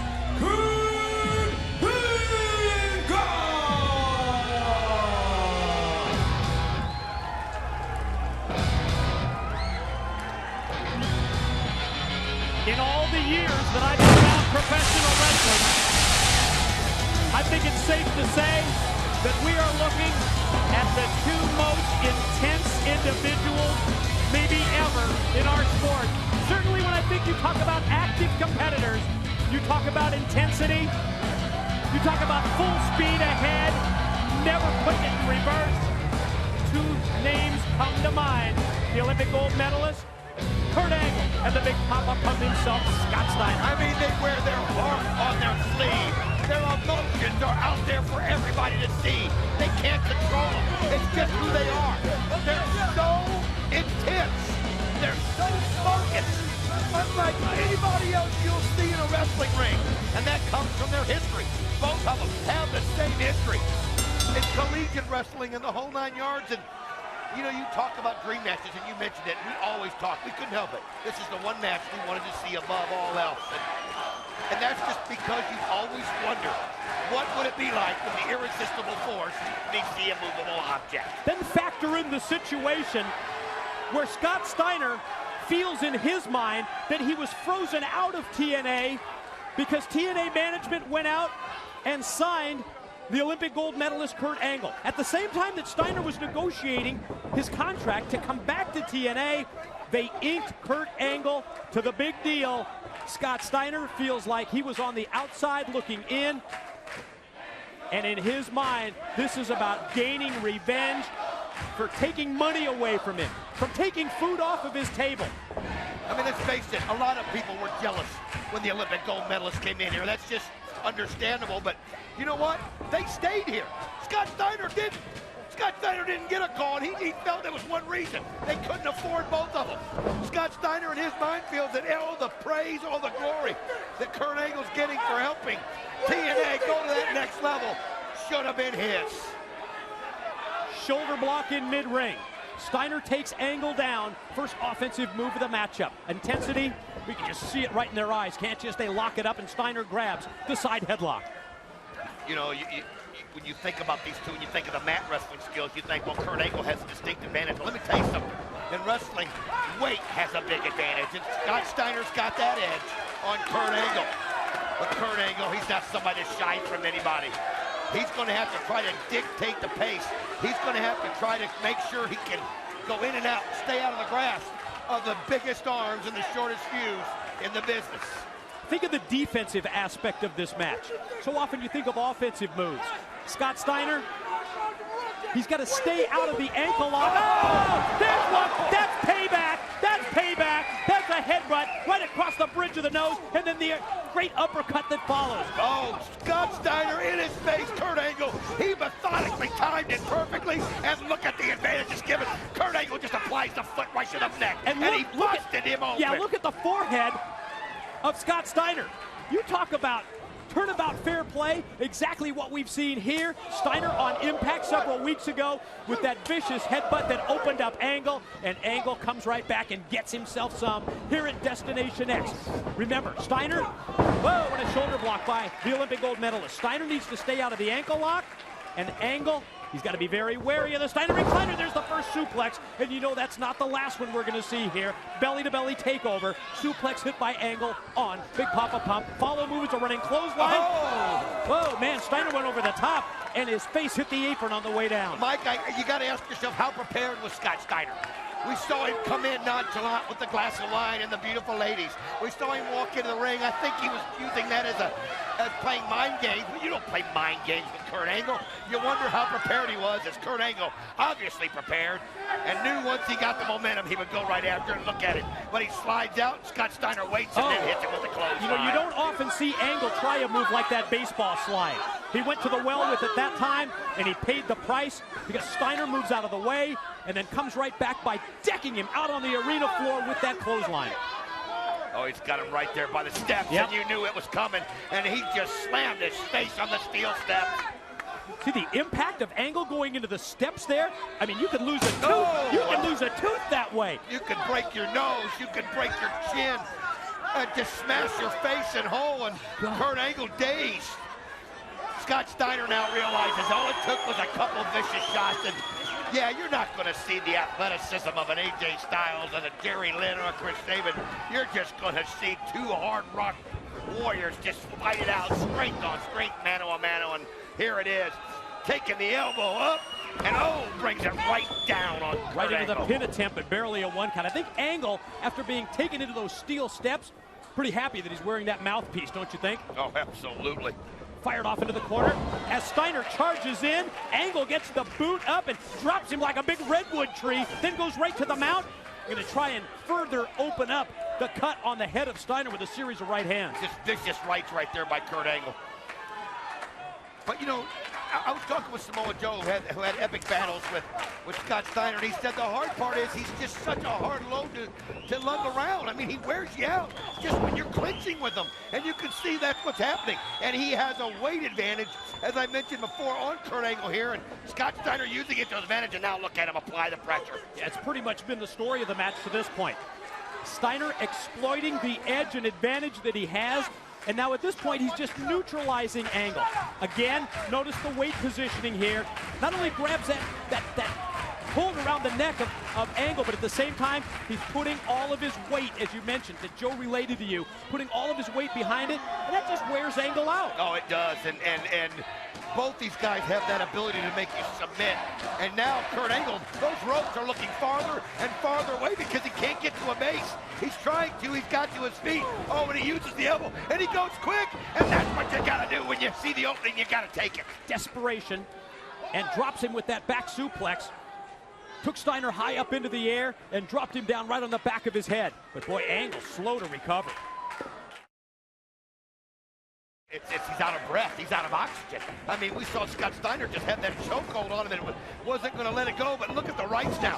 One right after another. Oh, what an uppercut by Kurt Angle. Just vicious. Then he hits another one. Surprisingly, Angle gets the better of the exchange. Then connects. Suplex number 1. And you'll notice contact maintained. He's still got the grip. He's still got his hands together. That's suplex number 2. Unreal. This is a big load to take over. And he goes for a third one. And look at that. And Scott Steiner takes it, but he had to let go on that one. And you can see that that takes a lot out of Kurt Angle, too. It takes a lot out of the Olympic gold medalist, but right back to his feet. And look at him. He's waiting on Scott Steiner right there, and he goes after him. Caught him with the boot right into the gut. Try and take him up for, I think it might have been the Olympic slam. Instead, belly to belly by Steiner leads to a near fall. You can see Scott Steiner thought maybe he had him, and that was one of those where Scott Steiner was just wanting to hold on to him tight, close, and just hopefully he could drive his weight into him and get the quick pin. Think of the intimidation factor as well, as you saw Steiner make eye contact with the referee, thinking that he had the 3 count. Referee says no, only 2. Angle with the boot, catches him out of nowhere, picks him up. Olympic slam. Dropped him right on his back. 1, Pin, 2, oh. Man, he's won so many matches through the years with that Olympic slam. Impressive just to get someone with Steiner's size and strength up. Here it is, ankle lock applied. No, he's got it in place right now, and man, Scott Steiner, this is not where you want to be. Look where he's at in the ring. He is right in the middle. He's a long way from a rope, and you can see Steiner holding on for all his worth. And Kurt Angle has the, nice move, nice counter by Steiner. Tuck and roll is what Steiner did. Quick roll up out of the corner. 1, 2, got it. Angle shoulders down for just 2. So look at that. Scott Steiner thought he had it but you know what? He went to bark at the ref, and Kurt Angle saw that and used it to get it. Man. Went in to try and put that shoulder block right into the chest, right into the gut of Scott Steiner, and instead, all he did was wrap his shoulder around the steel post. Scott Steiner now realizes he's going to try to put in the Steiner recliner right here, and it looks like he's getting set up for it. There it is, Steiner recliner. He's got an applied submission hold here. So far, we've seen Angle use the ankle lock, not able to have Steiner tap. Steiner recliner, it's momentarily broken. Look at, It's one way to take him down. Gonna try and go for a pin. Gets 1, 2. Oh. I'll tell you what, though, that was probably those Olympic days going right back at him. He just did what he had to do. Grab the legs and use your weight and drive it forward. Oh, man, what an uppercut. You can see Steiner lost his balance. And the ropes were what held him up. Don't often see Steiner overpowered with a move like that. That's exactly what happens. And Steiner puts on the brakes and back body drops Angle. Yeah, bad landing out to the floor. Nice. You got to give Scott Steiner credit for that. It looked like he just had no balance. And he saw Kurt Angle. Kurt Angle, I think, felt the same thing.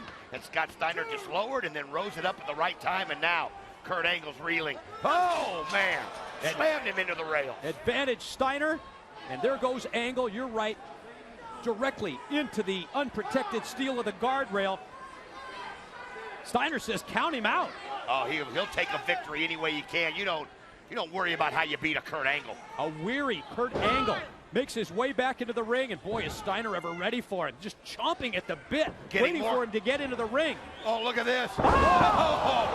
Version of the Olympic slam, you think? And he got him up there high, and you could see Angle landed hard and maybe landed wrong. I mean, he's not moving down there. Can you imagine if he were to beat Angle first with his own move and then make him tap to the Steiner recliner? Here it comes. Oh, he's got it in place. Scott Steiner had confidence the whole time.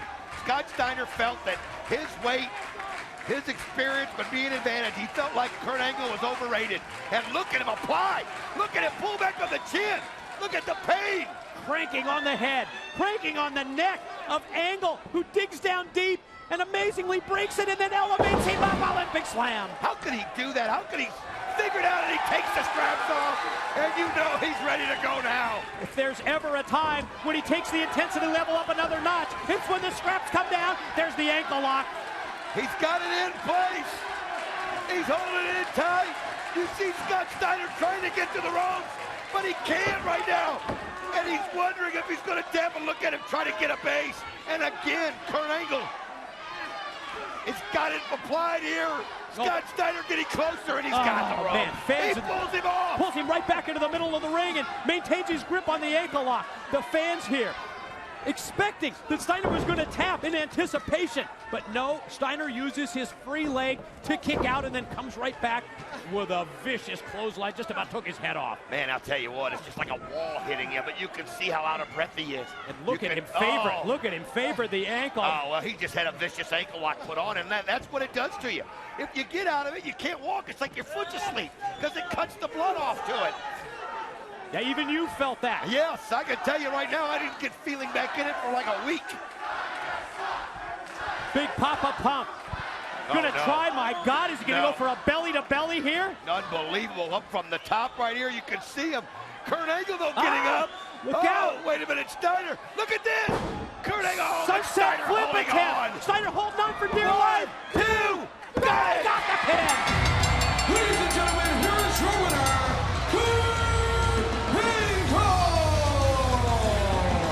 Scott Steiner, he was going to go for that top rope, belly to belly, going to try and toss him overhead, but Kurt Angle just outsmarted Big Papa Pump, came over with the sunset flip and got the 3 count. Well, you could see how hard Scott Steiner was holding on to and the strength that takes out of you once he let go.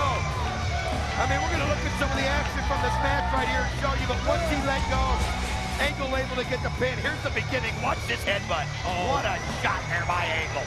What a message Angle sent to Steiner. Opened him up with the headbutt. Angle hit the clothesline that sent Steiner out to the floor. And here's those trifecta suplexes. Caught him with those 3 in a row. Great move here. 3 suplexes in a row on Steiner. And then it looked like Scott Steiner was getting the momentum back his way. And he's got the Steiner recliner in, and you can see the drool and the pain, but then it was the ankle lock, and I think that's where the real damage was done on that ankle lock right there, because watch this, Steiner holding on for dear life, but when he finally gets him, he had nothing left. There's the 3 count, there's the win, Angle gets the W. Let's go to JB with Samoa Joe.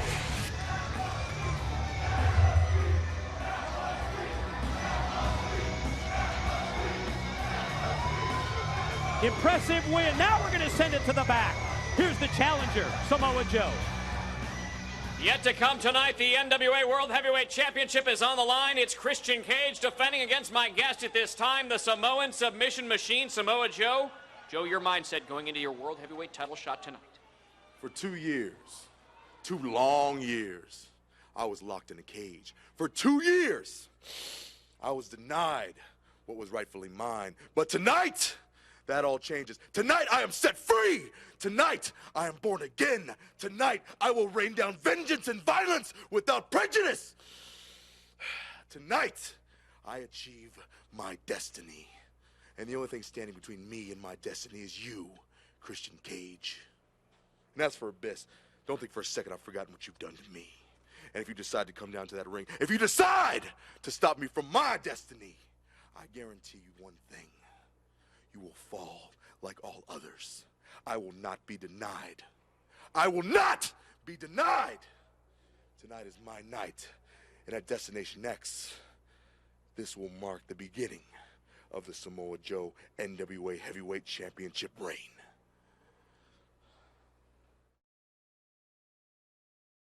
Abyss, we all have our demons, and I am no different. What is he hiding? You've been holding on to something for 10 years. What happened in that prison? Why were you in the prison? That's Chris Marks. You said there for 6 years. What are you hiding? Abyss, I've been believing in you all along, and I'm going to continue to do that. I believe it's a choice. Darkness or light? I went down, and I found out what you did. And I'm going to reveal what you did, but I know in doing so, I'm going to have the wrath of Abyss to pay for. You put 3 bullets in the back of a man and put him in a coma, and the facts are he survived. That man was your father. So the question is, why? That age-old question, the one that you only have a few more days left to ponder. Don't choose a garden party 6 feet under with maggots eating away at your decaying flesh. Abyss is an animal that I have domesticated to do my bidding. You opened Pandora's box, Sting.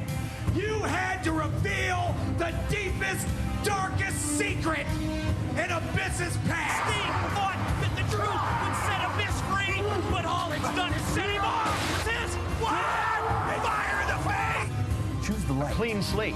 A new man. In order to have life, you gotta die first. Because at Destination X, you will die. When this is all said and done, what do you win?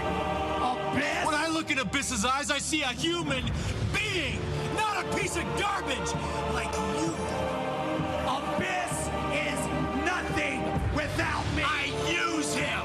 He's my meal ticket, you hear me? Abyss is an animal that I have domesticated to do my bidding. Sting, you are guilty as charged. And one way or another, you will serve your time. That demon is going to be silenced. Jim Mitchell, after I lock Abyss in the cage, I'm going to plant you in your own living hell. This represents all the evil in your life. This represents lust and greed and deception. Abyss, take a good look, because this is the last time you'll ever see this guy. The choice is yours, Abyss. Life or death. And yours alone. Because you don't have the devil in your ear any longer.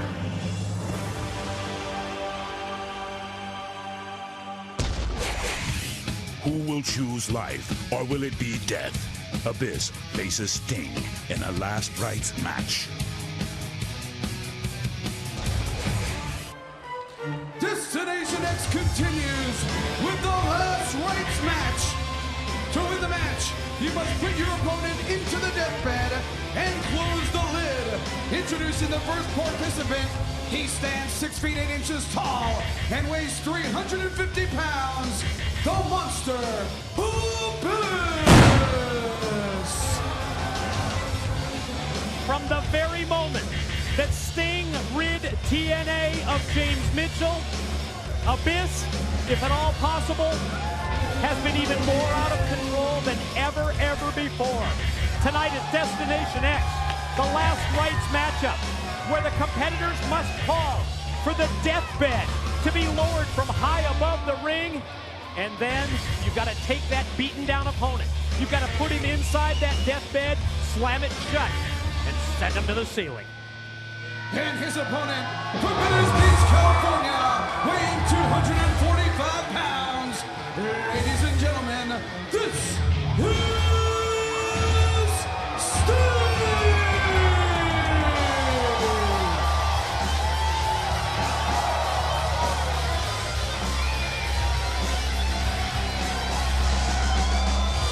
You know, you gotta admire Sting for his resilience. He's always believed in the Monster Abyss. He's always believed that inside there was a human being. And you can see right here the match gets jump-started, but Sting has always believed that this guy can be saved, as you will. He really can, and he feels now he's going to have to put him in the deathbed to die so he can be reborn. There are grudges and there are rivalries in professional wrestling, but nothing like we've seen from these two, Don. It's gone on for months and months. I think in the mind of Sting, just the mere stipulations of this Last Rites match, he feels like he can put that exclamation point on things. He can put finality to this situation. Went for the Stinger splash, and man, he caught nothing but steel guardrail. You got to wonder what kind of control Abyss is going to be, and this is the first time I can remember in a long time in a match of this caliber that James Mitchell is not out here for him. Somebody that he looks to for guidance. But like you mentioned, he's been an uncontrollable monster, and maybe he'll just use that fury, that rage, like he did with that chair shot. What a shot to the back of Sting. Follows it up with a big blow, a clubbing blow to the back of the head of the icon Sting, who tries to circle around the ring and try and avoid this 6'8", 350-pound monster who's on the loose, but there's absolutely nowhere to run or hide here. There's shot after shot from Abyss. Sometimes you want to say to Sting, look, be careful what you wish for. You're hoping that you can get inside the mind of this guy who's Chris to you. But this is still the Monster Abyss in his eyes, and I mean, he is just vicious, and now he's looking for direction and fury, and he's just taking it out on Sting. Saw the shot of the tombstone here at ringside area for this Last Rites match. Sting shot off into the corner and able to get the boot up as Abyss charged in, and then Sting fights out of the corner. Big right hand shot, knife edge chop, punch and chop for Sting. Momentarily turns it around, but caught nice Abyss kick. That time unaware, drilled him with that kick. Look at the strength right here. Power game, the 100-plus pound weight advantage, inverted that time. Dropped by Sting, put Abyss right on his back. That was a tombstone. I don't know if we can see the casket high above. the ring. We get a chance, we're going to show it to you to let you know that there it is. When you ask for it to be lowered, when you feel you have the advantage, they'll bring it down. Oh. But look how high up that is. Stinger crashes into the back. Stinger splash variation. Here he comes again. Caught him in the corner with another Stinger splash, and he's got Abyss reeling. You know, Sting's been awful aggressive in this. Look out, candelabra! Oh, man! God, he just smashed it and went flying all over the building as he hit him right in the face with that. I should call it a candelabra in the corner. It was a candelabra. Oh, look at that. Oh, bodied him up. He just busted Sting on top of the forehead. And Abyss, that's what he needed because Sting was so aggressive. Sting was so on fire. God, look at the cut. Look at the cut right there in the head. Blood just flowing right out of the head of Sting. Oh, jeez. Oh, man, he like is a just... faucet. Blood flowing from his head. The blood is just dripping as that candelabra, the glass, went right into his forehead. And Abyss is calling for the deathbed to be lowered from high above the ring. I guess he feels at this point like he's got Sting sufficiently weakened. Oh, he does. Sting is just absolutely... You can see the smoke coming down as the deathbed is being lowered. And, man, what a shot by the Monster Abyss as Sting at the blood pouring down through the makeup, through the mask. And you can see that the Monster Abyss in total control right now. Remember, after calling for this deathbed to be lowered, you've got to take your opponent, you've got to put him inside, and yes, you've got to slam that lid shut to win the match. And you can see right there, the Monster Abyss pulling the... My God, look at that. Open. Oh, look at that cut. I've never seen anything like that. That is as much blood as we've seen on somebody. You wonder what it is, if he's got him a piece of glass or something from the candelabra stuck in his forehead. Look at this. He's got one part. He's got half of the deathbed shut. Now Sting gonna try and use his arm here just to leverage so that Abyss can't shut it down on top of him. Oh, he's fighting it with everything he's got. As you can see, Abyss putting the pressure in, trying to close the lid on top of Sting, but Sting fights out of it. He's reaching in, and he realizes how close he is, and then he comes with the shots, and now Sting gets himself out of the deathbed. And just a desperation move by Sting, but he had to do it at that point. It was really his only option, Don. He had, and just think that Sting is weakened with the loss of blood. No, man, just get ready to say the leg. Really right in the head. Oh, that's just a sight you just don't even want to see. You wonder what he's got left. You wonder, it's just, and look at this, now what's Abyss gonna do? I'm absolutely amazed that in light of all that blood flowing from the head of Sting, that he was able to avoid having the deathbed shut down on top of him. And this is something that's hard to look at. I mean, look at it just flowing down. Sting just took a wicked shot. The Monster Abyss now has that tombstone, and he wants to finish it. And Sting slowly makes his way back to his feet. This does not look good for Sting. Oh, no. Look out. Gonna try and take him again. And look at this! Sting able to counter somehow. Unbelievable! He's putting him in the Scorpion right here. Can he turn it over? Here it is. He does. Scorpion Deathlock applied. And now Abyss is tapping out, but this is not how you win the match. It doesn't matter right here. I mean, it's a good move by Sting. You weaken Abyss, but that's not how you get the victory. But you wonder what he's got in, because as Sting applies the pressure, more blood is flowing down his face. Now he's got the chair, and he needs something to slow down the monster. Oh, what a shot right there on top of him. Just drilled him right in the top of the head. And again, what a courageous, what a valiant effort by Sting. Now positioning the tombstone into place, and he's picked up his trademark baseball bat. Oh, God! He just crashed his bat into the tombstone and knocking it into the face and the head of the Monster Abyss. You wonder what Sting's got left. You wonder if he has anything left, because he's got to somehow get Abyss into the deathbed. Yeah, but at the same time, he just rattled the brains of Abyss. He took that tombstone and smashed it right over the top of his head with a baseball bat. And now he's going to try and position Abyss in there, and he does. Abyss trying to fight it. Sting trying to close the top if he can get that lid shut. He's doing, look at him, he's applying pressure. He's applying weight. And oh man, look at the blood flowing on top of the deathbed. And you see Abyss fighting it off. And now he's got him choked. Oh, this is just... a gruesome sight as Abyss fights his way out of it. And he's back out of it. He's out of the deathbed. And could he go for a choke slam here? No. Just takes him and overpowers him into the corner. Nice elbow right there by Sting, but here comes Abyss. Wait, look at this. He's got him in it. And now, he's got Sting. Wow! Oh, my God. Look at the top of the deathbed. The casket just completely concave, dented in after a vicious, brutal, lethal choke slam. Unbelievable. He just smashed the casket right there. Get him out of here. Get this guy out of here. Coming over here. Gonna pick up a steel chair from right next to the broadcast table. Oh, man, you got a Sting is just laid out flat on top of the casket. I mean, what force? Look at that. His body is just indented inside. And Abyss. He got another picking tombstone. up the tombstone. Oh boy, this does not look good here for Sting at this point of the Last Rites match. He's going to end it right there. And the blood and the gore on Sting. It's just something. He's just lifeless. Oh, you wonder what he's got left. And now, what in the world is Abyss thinking here? Going to position the steel chairs in place as Sting is. At least he's moving at this point. It looks like he's fighting to get up. You wonder if this is maybe taking too long. And look at this.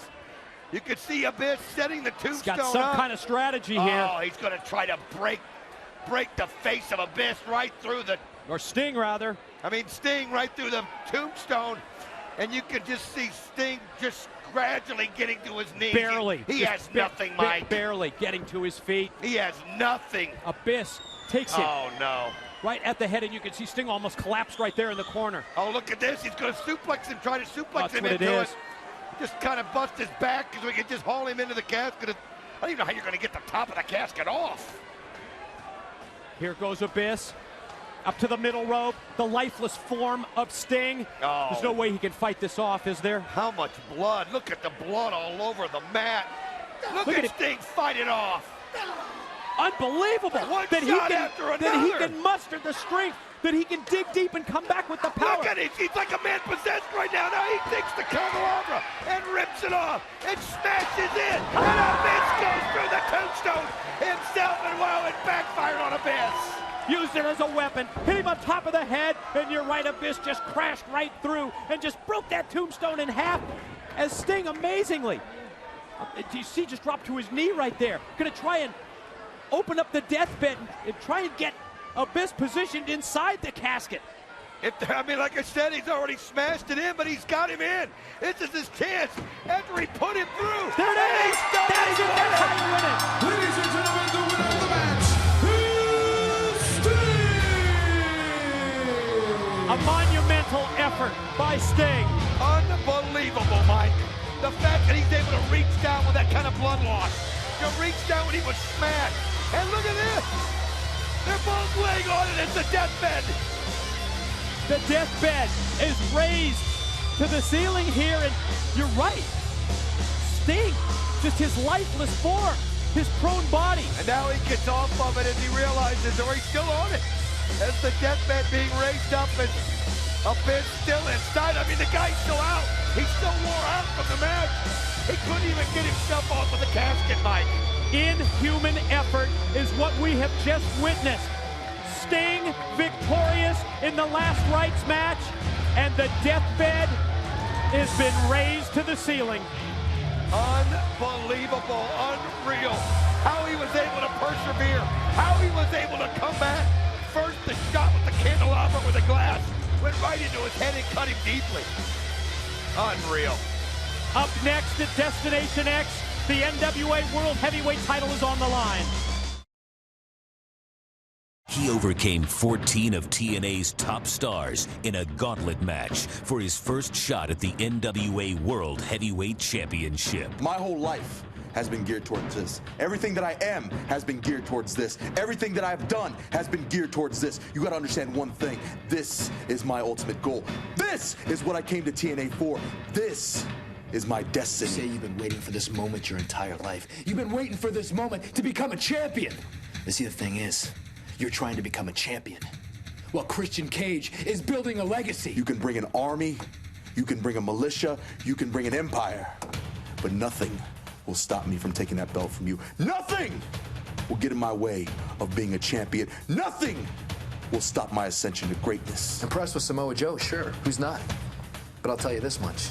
More than his wrestling prowess, I'm actually more impressed with the fact that he can actually formulate a sentence. I half expected when I met the guy to be wearing a grass skirt, mumbling gibberish and peeling bananas with his feet. Christian Cage, you call yourself the Instant Classic. They call me the Instant Classic for a reason. Christian, rest assured, I will walk away from Destination X, the world champion. One thing is for sure, Joe. This match will be a classic.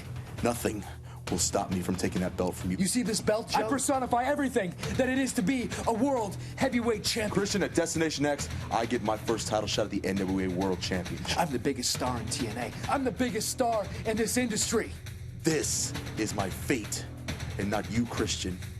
Not Tomko, not Steiner, nobody in the world. Nothing will stop my ascension to greatness. The NWA World Heavyweight Championship is on the line as the Samoan submission machine, Samoa Joe, gets his shot at the instant classic, Christian Cage. I mean, I can't believe this. I can't believe this. Everybody, what's going on around here? Huh? Tomko, Steiner, a bunch of ingrates. I took them under my wing. I took their careers places. Nobody, they couldn't even imagine where we would go. Look at me, I'm stuttering. And then Abyss, you saw what happened to him. Figure, man. How much worse can this night get? That's what I want to know, but yeah. Come on in. Oh, champion, sorry, this is not the press room, huh? No, it's okay. Come on in. Great Muda. Huh? Yeah, sit down. Have a seat. Great Muda, right? Yes. Oh, Great Muda. Very, very big honor to meet you, sir. Yeah, we have a lot in common, you and I. We're both NWA World Heavyweight Champions. Yes, one of us still is. Yeah, but if you, if you're interested, if you want to be famous again, you can always hang around with me. Yeah, it's got to be what you're doing these days, right? What's he doing? Delivering takeout? 最近は何してるんですか？このところ出前持ちでもしてるとかいう。I mean,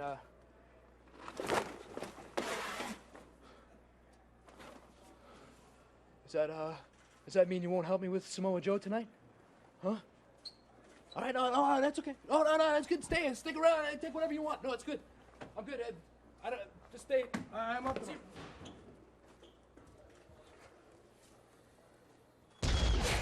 We are back with the results of the text messaging on who's going to win the World Championship. And you can see it right there. 48% Samoa Joe's going to become the new world champion. 52% say Christian Cage will retain.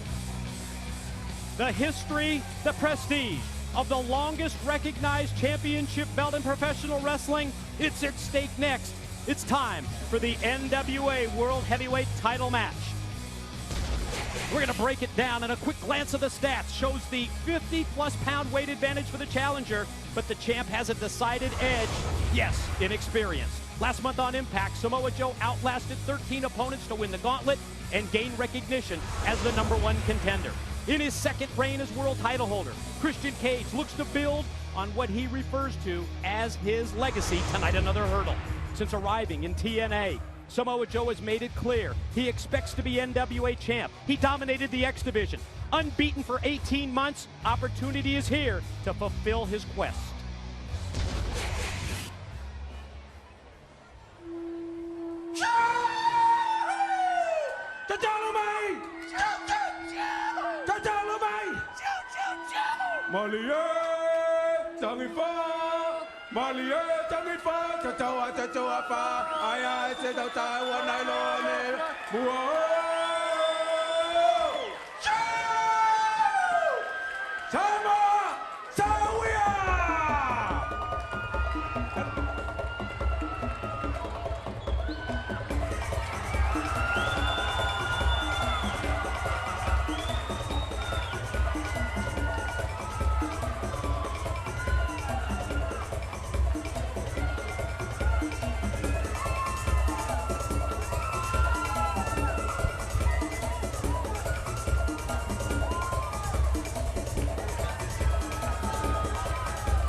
the ring.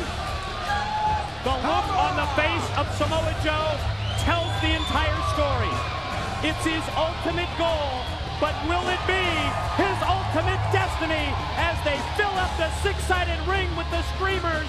They greet the challenger. Samoa Joe is ready for his shot at the NWA World Heavyweight title.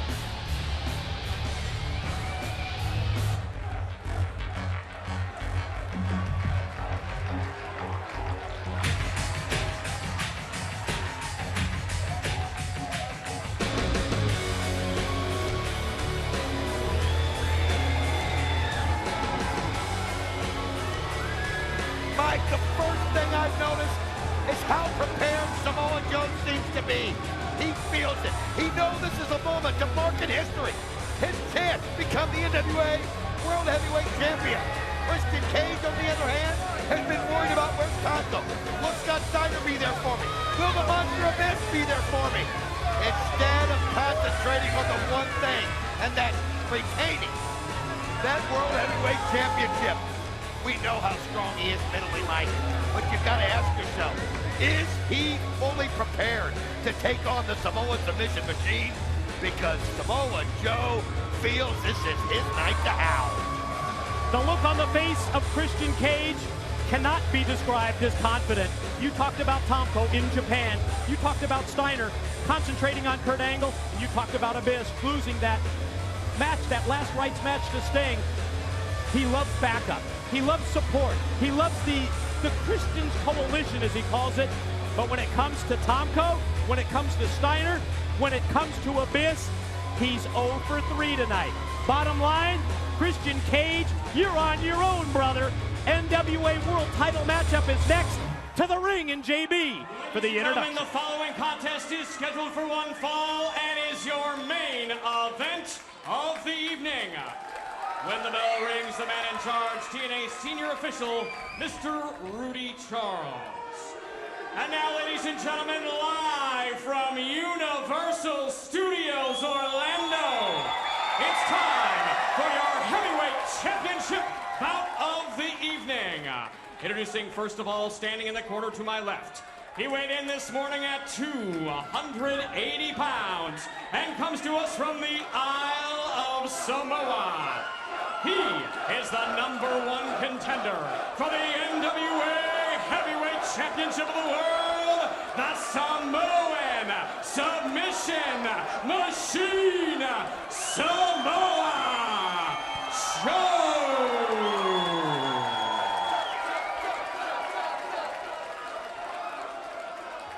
And now, ladies and gentlemen, introducing, standing in the corner to my right, he weighed in this morning at 230 pounds and is from Toronto, Ontario, Canada.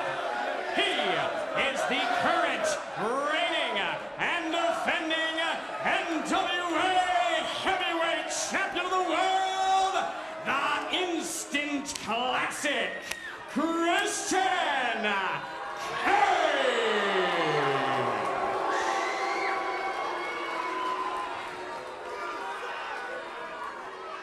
If body language means anything, Samoa Joe incredibly confident. Christian Cage, it almost looks to me like it's a forced cockiness. The fact that he realizes he's a man on an island out here. No Tomko, no Steiner, no Abyss, but just one man. He looks across the ring directly into the eyes of the confident challenger, Samoa Joe. I tell you what I saw, though, in Christian Cage. It was like a man trying to convince himself of who he was. Trying to tell himself, I'm the champion, I'm the champion. He started screaming at the crowd. And you know what? Sometimes that's what you got to do. You got to remind yourself, hey, I'm the one that's wearing the belt.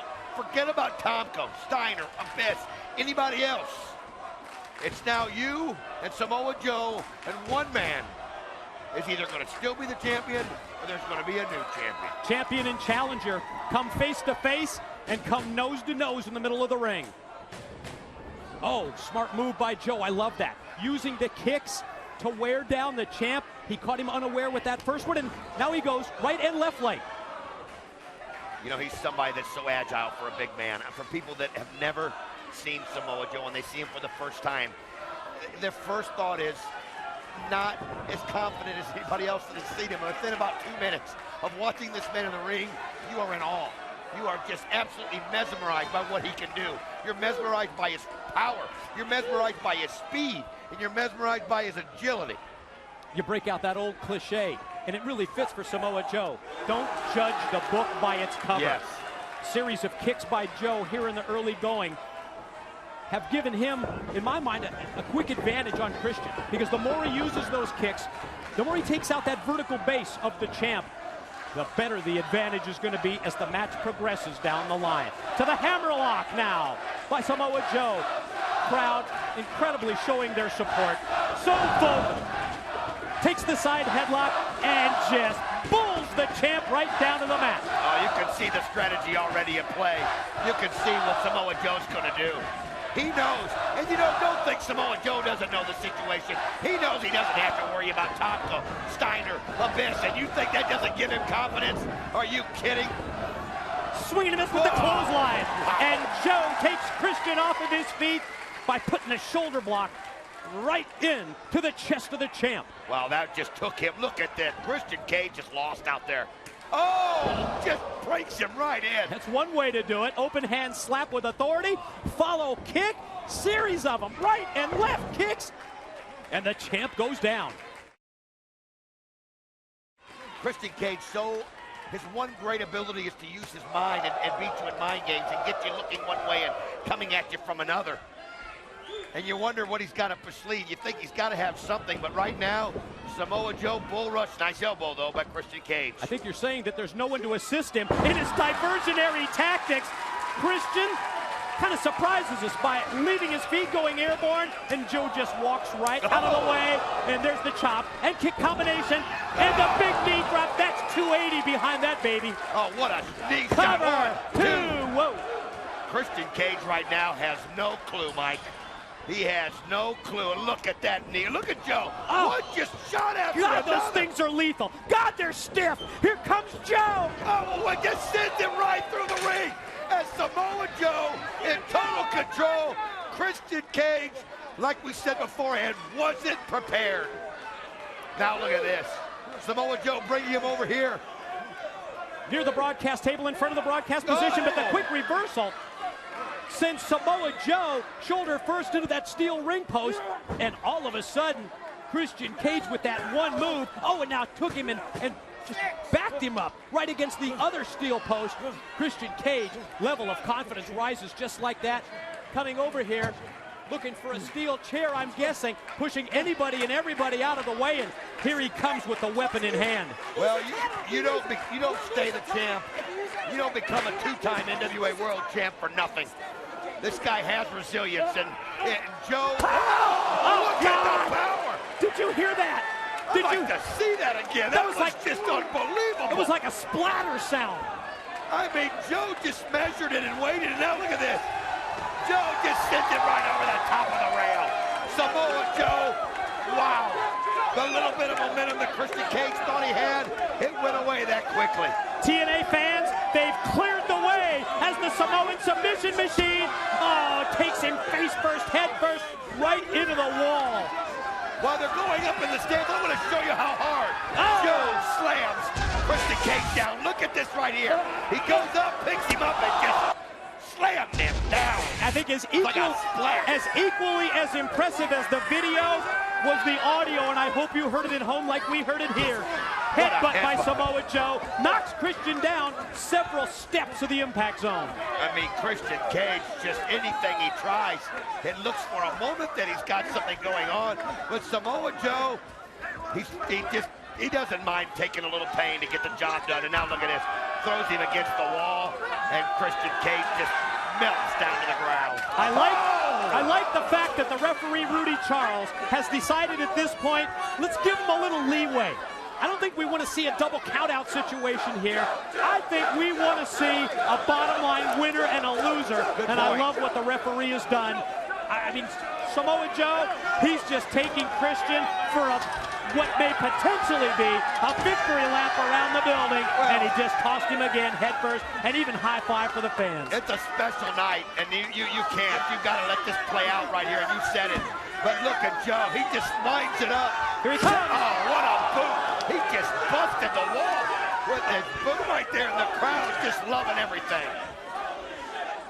The crowd realizes Joe just smashed his face with his foot. I don't recall Christian Cage being dominated in a match since his arrival in TNA that comes anywhere near this. You know, we've talked about Samoa Joe. We've watched this rise. We've watched him kind of grow, as you will, here in TNA. But knowing this day was going to come, that he would get this opportunity, and man, he has taken advantage of it from the beginning. Christian Cage fighting. Oh, wait a minute. That might be the kind of shot that can turn this around. He just planted him. He DDT'd him face first, dropped him on his head, right on the ring apron, follows up with a series of boots to the back of Samoa Joe. And it's like Christian Cage all of a sudden has a life again. You know, that's all it took. I mean, I was sitting there basically just saying, hey, get ready for the end. And then Christian Cage saw an opening, took it, and now look at him come across and use that weight and grind it into Joe. Smart move by Christian. He realizes that he's giving away over 50 pounds to the challenger. Get some velocity behind the 230 pounds that you have. And he did it. He sprung off the rope. But look at Joe fight back. Right hand shots. Christian's got those forearms and then the knee. I mean, it was desperate. Oh, look at Joe, though. What a counter. He goes down, and not only does he go down, he spins the kick. Oh, but he misses. Cage able to get out of the way, and that's another shot. You can see the pain on Joe's face. Oh, he hit wrong. He landed wrong. Missed the back splash. Opening here for the champ, and Christian immediately goes to the elbow drop. Put it right across the face and bridge of the nose of Joe. Barely got a 1 count, though, when he went for the cover. Oh, now look at this. Just grinding in, grabbing the mouth, pulling up. Samoa Joe telling the referee to get him to break it. But now every cheap shot that Christian Cage can use, he's going to take just to get the momentum back. Moves like that knee drop right across the bridge of the nose can be so effective. Because, Don, as you know, once you're hit in the nose, once you're hit at that part of your face, your eyes will tear up. You black out almost. You black out. It affects your vision. And it just stops the offensive assault that we've seen to this point of the match. And you have to give the champ credit for turning it around as quickly as he has under dire circumstances. Now, this is a good, smart move also to try to take the oxygen out of Samoa Joe, make it so he can't breathe. I think Rudy Charles felt like that was a chokehold. Yeah, it was. He was. He grounded in there. Look at Joe. He's wobbling. Joe can hardly get up, and you wonder, though, what Christian Cage has left in the tank after the beating that Joe gave him, and now going for a muscle buster. He takes him up in the middle of the ring with the muscle buster. Usually does it out of the corner. Oh, man, inverted DDT pin.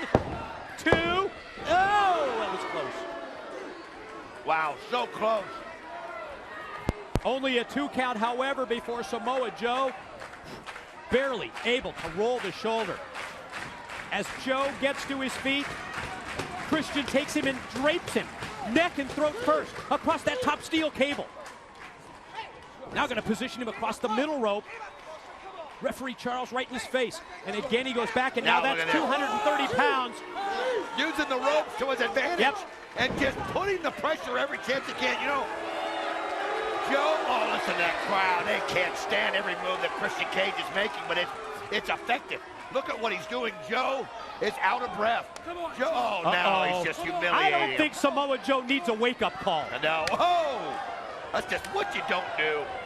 That's just not a list of rules you don't do. Chop after chop to the chest. Christian cuts him off immediately, rakes the eyes, catches him with a forearm shot, now from the middle rope. Oh, kick by Joe! God, did you hear that? I mean, Christian Cage thought he was coming off, and then, I mean, that was like something you'd see AJ Styles do. Samoa Joe is so agile for a big man. You heard the sound of boot hitting flesh. It was almost like a shotgun went off in the building. Not sure he might have broken the arm of Christian Cage that time. We got to see that if it's possible. It's just the fact that you have that kind of agility for a big man. It really is unreal. As you see them both on their knees now, fighting back and forth. One shot after another. Who's going to get the better of it? As both men get back up to their feet, we take another look. Listen to this kick. Oh, whoa, what a connect. Got him with the knee, too. You're right. Knee and kick. Back live. Joe puts that double sledge right into the face of the champ. Shoots him off into the corner. Here comes 280 pounds in the knee. Just climbs the ladder, sends the knee, and now that's what you do. Christian Cage, when he started smacking the head, and now look at the rights, one after another.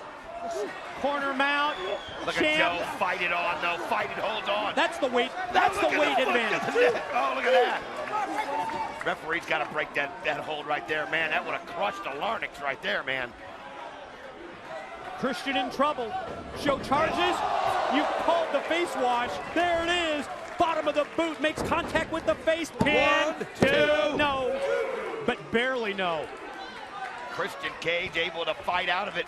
But now it is all Samoa Joe. And I'll tell you, Christian Cage has had his moments. Oh, but look at this. Joe able to catch him again. Here comes Joe from the middle row. Oh, wow. Just another knee now shot. Now he's got him. 1, 2. Oh, man, I thought we had a new champion. Just that close. Unbelievable. Now look at the look on Joe's face. I think he realizes how close it was. Champion and challenger both get to their feet, but let's be honest. Let's be obvious. Joe's in control. Is he going to go for the muscle buster? I thought he was, but Christian fights him off with a series of blows. Out of desperation, Christian then leapfrogs. Oh, what a slam! Now we count 2. Oh, no! Incredible series of near falls has put Samoa Joe on the verge of victory time after time, but give the devil his due. Christian Cage has not let referee Rudy Charles toll 3. No, it's just on instinct alone. Now he's trying to hit the unprettier, but he just doesn't have enough strength. Joe's in control here, and look at the strength. Powerbomb! Man! 1, 2. Unbelievable! Now he's got him. Look at Christian, he's got him now. And look at all the weight of Samoa Joe directly across the STF, dead center middle of the ring. He's got the crossface applied. He's got the leg hook with the grapevine. Look at Christian Cage trying to do anything he can to get to the rope. Joe pulls him back. Christian rolls over, and now he sends him over the middle of the ring. And he's got it applied. It's going to be over here in a minute. Crossface. He still maintained the crossface. He no longer has the legs hooked, but he's got the crossface applied. And Christian trying to get up. Christian fighting it with all he's got, and now Joe rolls him. Oh, wait a minute, now the referee. Oh, he's got his arm on the rope. Just as Joe was going to go for that rear naked choke, just as Joe cinched in the Kakina clutch, you're right. The contact is made with the rope, and he's got to break it. Unbelievable. He helped use that referee, I think, to kind of get the momentum with the roll. But he got his hand on that rope, and luckily for Christian, Rudy Charles finally saw it. Oh, man, he just gets into one hold after another. Unprettier. Wait, he hits it. He hits it. Out of nowhere. Drapes the arm. Hooks the leg. 2. Wow. He didn't get it. He didn't get it. Definition of frustration. Take a look at the face of Christian Cage as they're rocking the building at Destination X. Joe getting to his feet. I can't believe he was able to get out of that. And you can see, though, the hold that Christian's got, but he doesn't have any leverage with his feet now. Yeah, it's a smart move now to climb on the back of Joe here at this point. Trying to wear him out. And put the life out. Oh, that's how you defend that. 280 pounds of Samoa Joe crashing down onto Christian. Contact made with the canvas. Christian is rolled outside. Christian's on the apron. Joe's up. Here comes the challenger. Oh, look at that. He just creams him. He just creams him. Christian Cage in concrete. Unreal. Christian right there on the ground. What a shot, but that took a lot out of Joe, too. And you can see now referee Rudy Charles counting him out. Yeah, putting in the count. He's up to 4. Joe, Samoa Joe, Christian Cage, both outside the ring. And I'm sure they can hear the referee. Wait a minute, look at Christian. Samoa Joe rolls up. Christian's walking away. Oh, come on. I mean, you lose the title by a disqualification, but you wouldn't lose it because of a count out, and he's going to try and walk out. Oh, come on. You gutless champ. Unbelievable. Referee Rudy, he won't let him. Look at the locker room. They're going to send him back in. The locker room empties. And they're not going to send him back in. They're going to toss his ass back in. And that's it. You can tell Joe wasn't going to win by count. Oh, look at this. And now he's got him up high. Oh, he creamed him.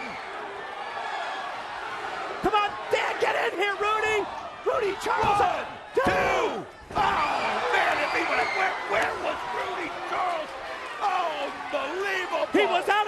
submission, and it cost Samoa Joe the title, in my opinion. You said it right there. The hell was he doing up the ramp? I was trying to get the other guys out, but still, you got to worry about the match in hand. Inverted atomic drop. Oh! You saw him throw the referee right in front. Oh, man. No. Christian's got the chair. Joe has no idea. Joe has no idea that he's got the chair. Oh, he catches it straight on. He stole it at the last second, but he couldn't do enough to block it. Referee's down. Christian lateral press. He's got the cover, but Rudy Charles is down and out. He can't get the pin. It's his own fault. Now he's got to figure what to do as you see Samoa Joe getting to his feet. You can see the wheels turning in Christian Cage's head. Oh, he's got a chair now. He's now getting more and more confident. Joe now getting up. As Joe gets to his feet, Christian swings, misses, and Joe answers back, lefts and rights, shot at the Muscle Buster. Get him in it. Here we go. Muscle Buster. Samoa Joe, and he hits it. Listen to this crowd. Wake up, Rudy. Wake up, Rudy. He's got it. 1, 2. No! Come on, you gotta count. What kind of a count was that? Unbelievable. Listen to this, Samoa Joe had it. Again, he's measuring him. Rear naked choke. Oh, low blow. Got a low blow. Just as Joe is going to hook on the Kakina clutch. Christian Cage now going up top. Samoa Joe, what a kick. Took his head off. He took his freaking head off with that kick. He's got him. Look at this. He's got him in the hold. He's got the clutch. He's got the chokehold applied. Christian, for dear life, hanging on. Joe turns him around. There it is. Wait a minute. He's got his feet on the ropes. What just happened? Ladies and gentlemen, the winner of the match is still NWA Champion, Christian Cage. Joe's shoulders were down. When Christian rolled over, Joe's shoulders were down. And Christian, you talk about a fortunate champion. You're looking at him. He doesn't look like a champ. But Christian Cage miraculously gets the 1, 2, 3. That's a bunch of bull. That's just a load of crap. Unbelievable that he was able to use the momentum and get the pin. Samoa Joe did everything. Samoa Joe did everything but win the NWA World Heavyweight title. And as we leave you, I hate to say it, but Christian Cage is still the champ at Destination X.